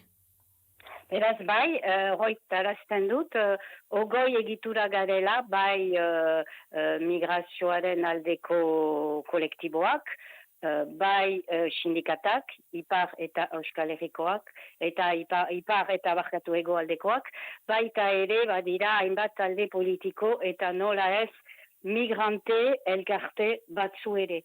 Eta mugimendu feminista ere gurekin dago kolektibo hortan. Asigira, lehenik esplikatzen zergaitik egin dugun ekintza hori. Gero ikusirik ze maila hartzen zuen frantses estadoan eta hemen iparaldean ekintza, eta frantses justiziak ez duela hortan utzi nahi, baina inkulpazio tramitea hasi zuela, pentsatu dugu importantea zela urrunago joatea, eta beraz kampaina zabalago bat eramaitea, eta bereziki zela nolazpait botz gune bat esplikatzeko gaur egun migrazio politikak zeintzu diren Europan, eta nola gaur egun arresiak eraikitzen duela Europak Frontex agentzia lagundurik, eta nola hainbat erritan Europako ergehienetan erraiteko arresiak eta lege antimigratorioak eraikitzen diren, helburua baita entxatzea migranteak ez etortzea Europara, eta ez dira bat elosatzen ere estadoak pagatzeko erri batzu, ala nola Libia, adibide bat emaiteko, jakinez Libiak badoela funksio hori gaur egun, misio hori Europak emanik, ez usteko migranteak etortzen, eta denek badakigu edo gehienek ikusi ditugu irudiak nun Libiako armadak edo Libiako armadak inposatzen jela Mediterranoan diren migranteak itxasuntzin, berriz hartzen itxasuntziak eta gibelegat arazten jakinez ere hainbat jende hiltzen dela Mediterranoan, baina ez dira losatzen beraz Libia bezalako herriak finanziatzeko, eta ere nahi izan dugu ez bakarrik Europako politika salatu, baizik eta ere frantses estadukoa. Frantses estadoan legeak gero eta gogorragoak dira, azken 30 urtetan izan ditugu hemeretzi lege, eta lege horiek erakusten dituzte gero eta ego migranteak obendun bezala, gure gaiz guztien obendunak bezala, bada olako populismo bat ere frantses estadoan eragitzen ari dena, erakusteko migrantea dela gure gaiz guztien obenduna, eta beraz nik borobil nezake politika hori janez gehiago kontrolatu, gehiago reprimitu eta gehiago espulsatu. Hiru hitzoiekin borobiltzen ahal da frantses estadoaren politika. Eta beraz gu gira hor, alere, gure arresiak politika horren kontra ezartzen gure arresiak edo entxatzen bederen ezartzea eta ere erakustea zubiak eraiki behar direla, ez arresiak, eta migranteak ongi etorriak direla gure eskualegia egonen dela guretzat bete arrera egia.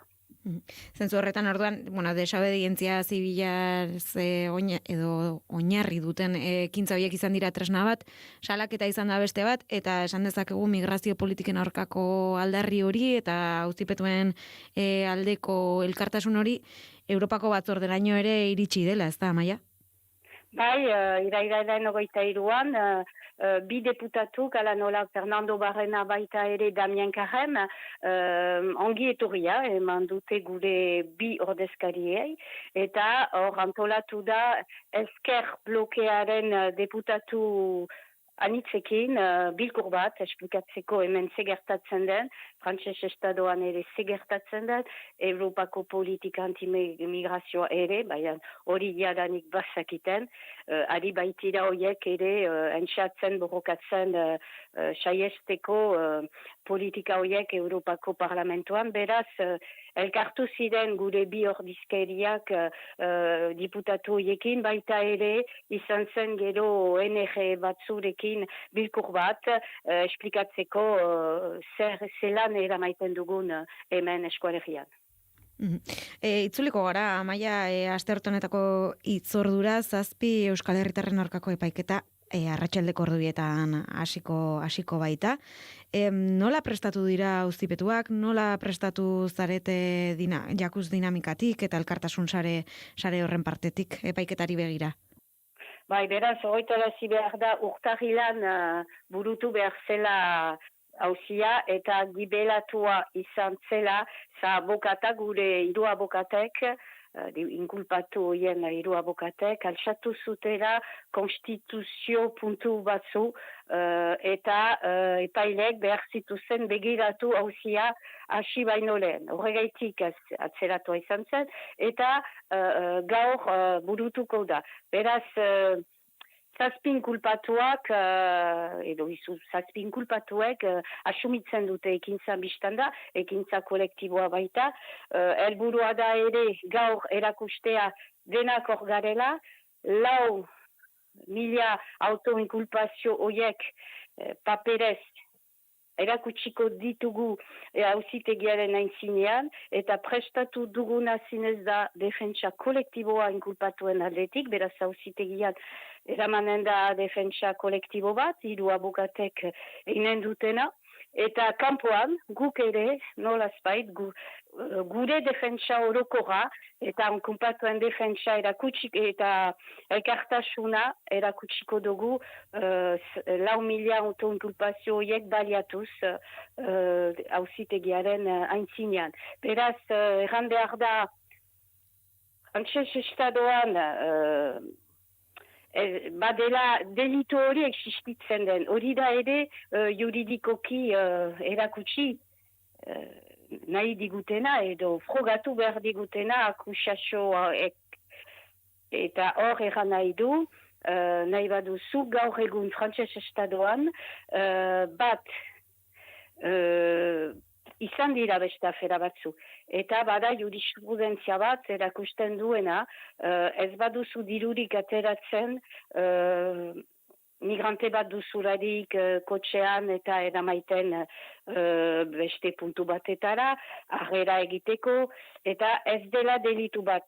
eta horretarazi behar da, akusatuak direla, bai muga pasaraztan, baita ere garaioa itea Baionako zentro daino, baita atxeden zentro bat Baionan. Beraz, hor, jurisprudentziak erakutsi du, ez dela delito bat, ez bada dirurik ateratzen aktivitate hortarik. Gero, argiki defentsak diona da, frogatu behar dutela, jende horiek irregularak zirela, Frantses estadoan eta irregularki pasatu dutela muga. Eta hor, sekulan, 56 migrante horiei, ez zaie sekulan galegina izan, orduko beren paperak edo nortasun agiria. Beraz, erakutsi beharko dute irregularak zirela. Beraz, alde batetik, prozesu judizian horren garapena, zein izango den ikusi beharko dugu, bien bitartean, Amaia aldatzen ez den kontu bat bada, Santiago Zubiko eta Bidaso aldeko egoera, imaginatzen dut, jarraituko duzuela lanean migrazio politika horiek jomugan jartzen. Bai. Hori noski, gure helburua da segitzea, ez dugu amor emanen, biziki larria baita egoera gaur egun, bai Europan, bai Frantses estadoan, eta bai gure eskolegian. Eskolegia zinez arrera egia da, eta ez da bakarrik lema bat, egunero entzatzen dugu gauzatzen, obratzen horren helburua baita migranteak integratzea gure eskolegian eta libreki zirkulatzeko eskubideak baitute, seituko dugu beraz desobedientzia zibila ekintzak egiten. Hausnarketa horrekin agurtuko zaitugu, Amaia Fontan, mila esker gurean izateko tarte hartzeagatik. Mila esker zuai. Goizeko 10:00 heldu gera, beste zerrerako tenoririk ez daukagu, Eguzki Urteaga eta Mikel Urdangarin, mila esker goizonetan gurean izategatik. Zuei, plazer bat.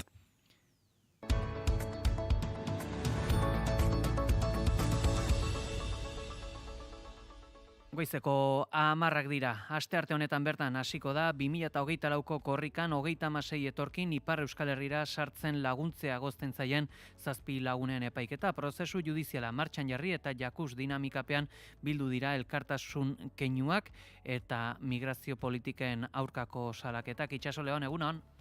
Kaixo, egunon Pei eta egunon entzuleok, eguerdiko ordubietan hasiko da epaiketa Baionako auzitegian eta ordu bete lehenago antolatu dute elkarretaratzea bertako atarian. Amaia Fontan jakus dinamikako kideak gaur goizean naiz erratean kontatu digunez, desobedientzia zibilarik eta bat aurrera eramatea zuten helburu ekintzaileek kontzientziak astindu asmoz.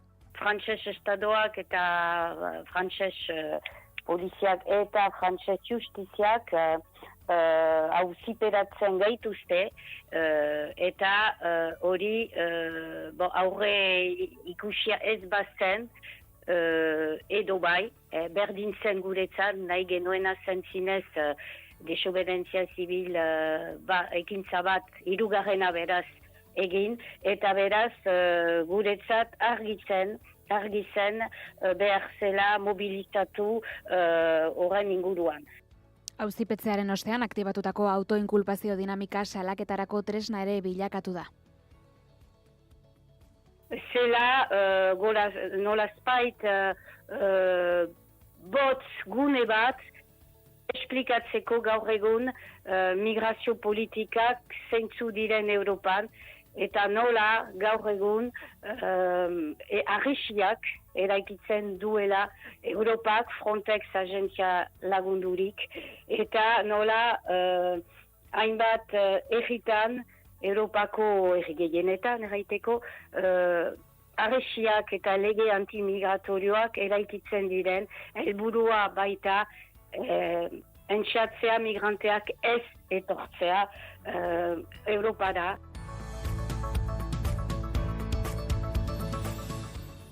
Eta beste kontu bat, 45 urteko emakume bat larri zauritu da Bart Funeseko elikagai enpresa batean gertatutako lanistripu batean Nafarroako gobernuak jakinarazi duenez.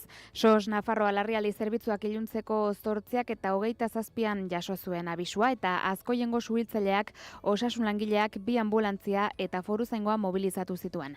Langilea makina batek harrapatu zuen eta ambulantzian eraman zuten Nafarroako Unibertsitate Ospitalera. Traumatismoak direla eta pronostiko larria du. Foruzaingoak bestalde, ikerketa abiatu du istripuaren nondik norakoak argitzeko. Eguraldia eta trafikoa naiz irratian. Trafiko aldetik ez dugu ezer berririk aipatzeko, bakarrik esatea amaitu egin direla ohiko autopilaketak Bizkaia aldean, eta bestalde eguraldiaren informazioare jasotzeko garaia dugu Iker Ibarluzearekin. Giro eguzkitsu eta ederrarekin jarraituko dugu astearte honetan ere. Goizean berriro ere barnealdeko bailaretan eta behelainoa agertuko da, baina ez du atzokoa bezain beste iraungo eta azkar jasoko du. Behin behelainoa jasostean, goio deifin batzuk ikusiko dira zeruan, baina bat ere trabarik egin gabe eguzkiari. Gainera eguerdian eta arratsaldeko ordu desentetan zerua urdin agertuko da. Azken orduetan mendebaldetik barna goio deiak berriro ere ugarituko dira, baina inolako ondoriorik ekarri gabe. Haizeak goizean hego-ekialdetik joko du, arratsaldean iparraldera aldatuko da, baina egun osoan zehar orokorran ahul ibiliko da. Temperatura minimoak eta maksimoak goraka egingo dute, minimoak 7 eta 14 gradu bitartean errendituko dira, oraindik ere barnealdeko txoko batzuetan goiza freskoa izanik, maksimoak ere gora egingo dute eta balore goxoak izango dira lurralde osoan eta antzeko baloreak neurtuko dira lurralde osoan zehar, Kantauriar isurialdean 23 eta 26 gradu bitartean errendituko dira maksimoak, eta ego isurialdean 24 eta 26 gradu bitartean, temperatura freskoenak kostaldean, baina bereziki Bizkaian neurtuko dira, altuenak aldiz Kantauriar isurialdearen barnealdean eta bereziki mendebaldean eta herriberan. Guzti hauekin heltzen gara, eskerrik asko Itxaso. Eskerrik asko Pegi. Eta gure partetik joan aurretik, bigarren kafeako kideak agurtuko ditugu, Inigo Asensio eta Goiuri Azeiza, egunon? Egunon. Egunon dizuela. Bueno, astearte honetarako nolako kontuak aipatuko dituzue. Bueno, gauza pila bat, adibidez, Eukene Larrarte dator, eta bestseller batek harriko digu besazpian la asistenta. Eta uste dut etzaiola asko. Gustatu gainera. Doni Bane Loitzuneko ikastolako gurasoekin ere hariko gara, gure festa antolatu dute urriaren 18irako, kontzertuak, janaria eta tira, egun osoko plan borobila eta eurekin ere hariko gara.